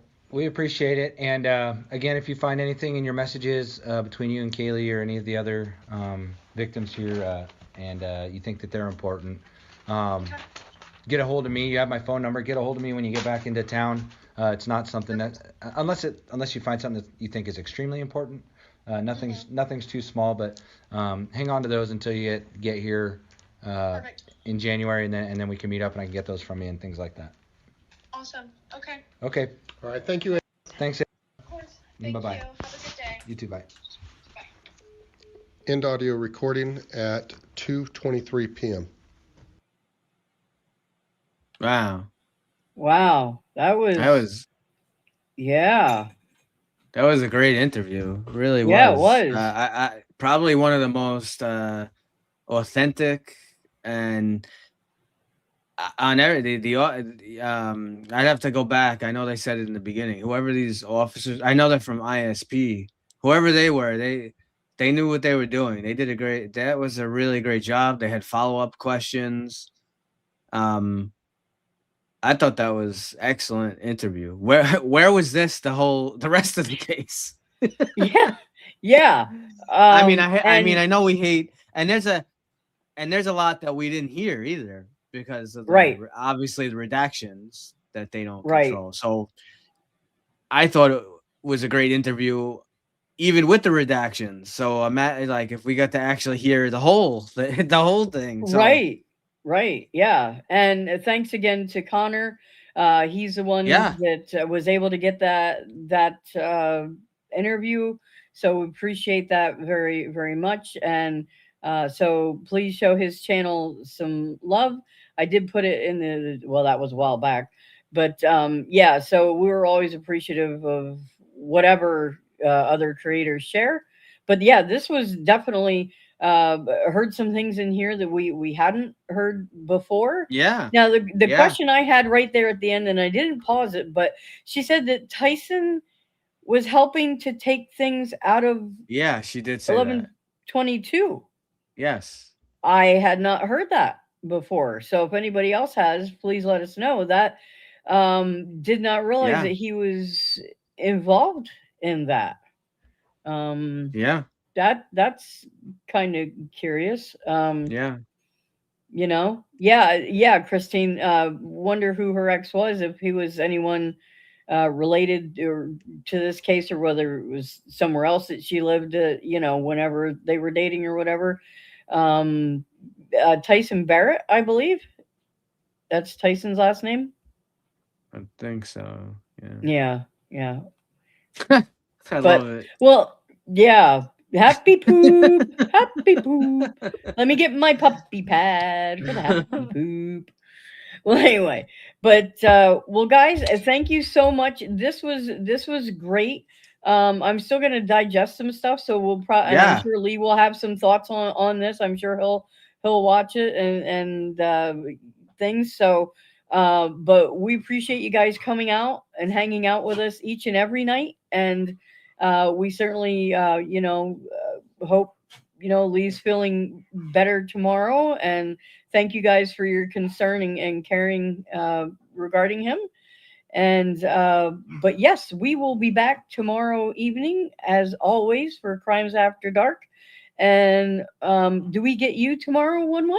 No, I will. Oh, Unfortunately, I will be around, but I'll be in the shadows, lurking, trying to a little one by one converting other officers to not follow. I don't convert people to. They don't have to follow. They don't have to agree or follow exactly what I say. I want people to think for themselves, right. which is really what we do here too.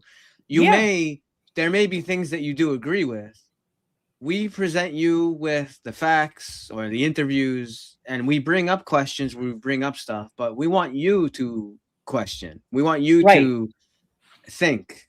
Yes. It doesn't have to be, I have to follow what Lee says or what Robin says. No, we want you to question. Some of you guys bring up some excellent Yes. points. So yeah, absolutely. So we have an amazing community filled with very intelligent people, and we appreciate each and every one of you so very much. And we hope you have a wonderful evening, and we will see you right back tomorrow. at you. Oh, yeah, right. Yeah, that's right. So, right back at you. So, you all have a wonderful evening, and we will see you tomorrow night. Yes. Thank you, guys. Good night. Good night.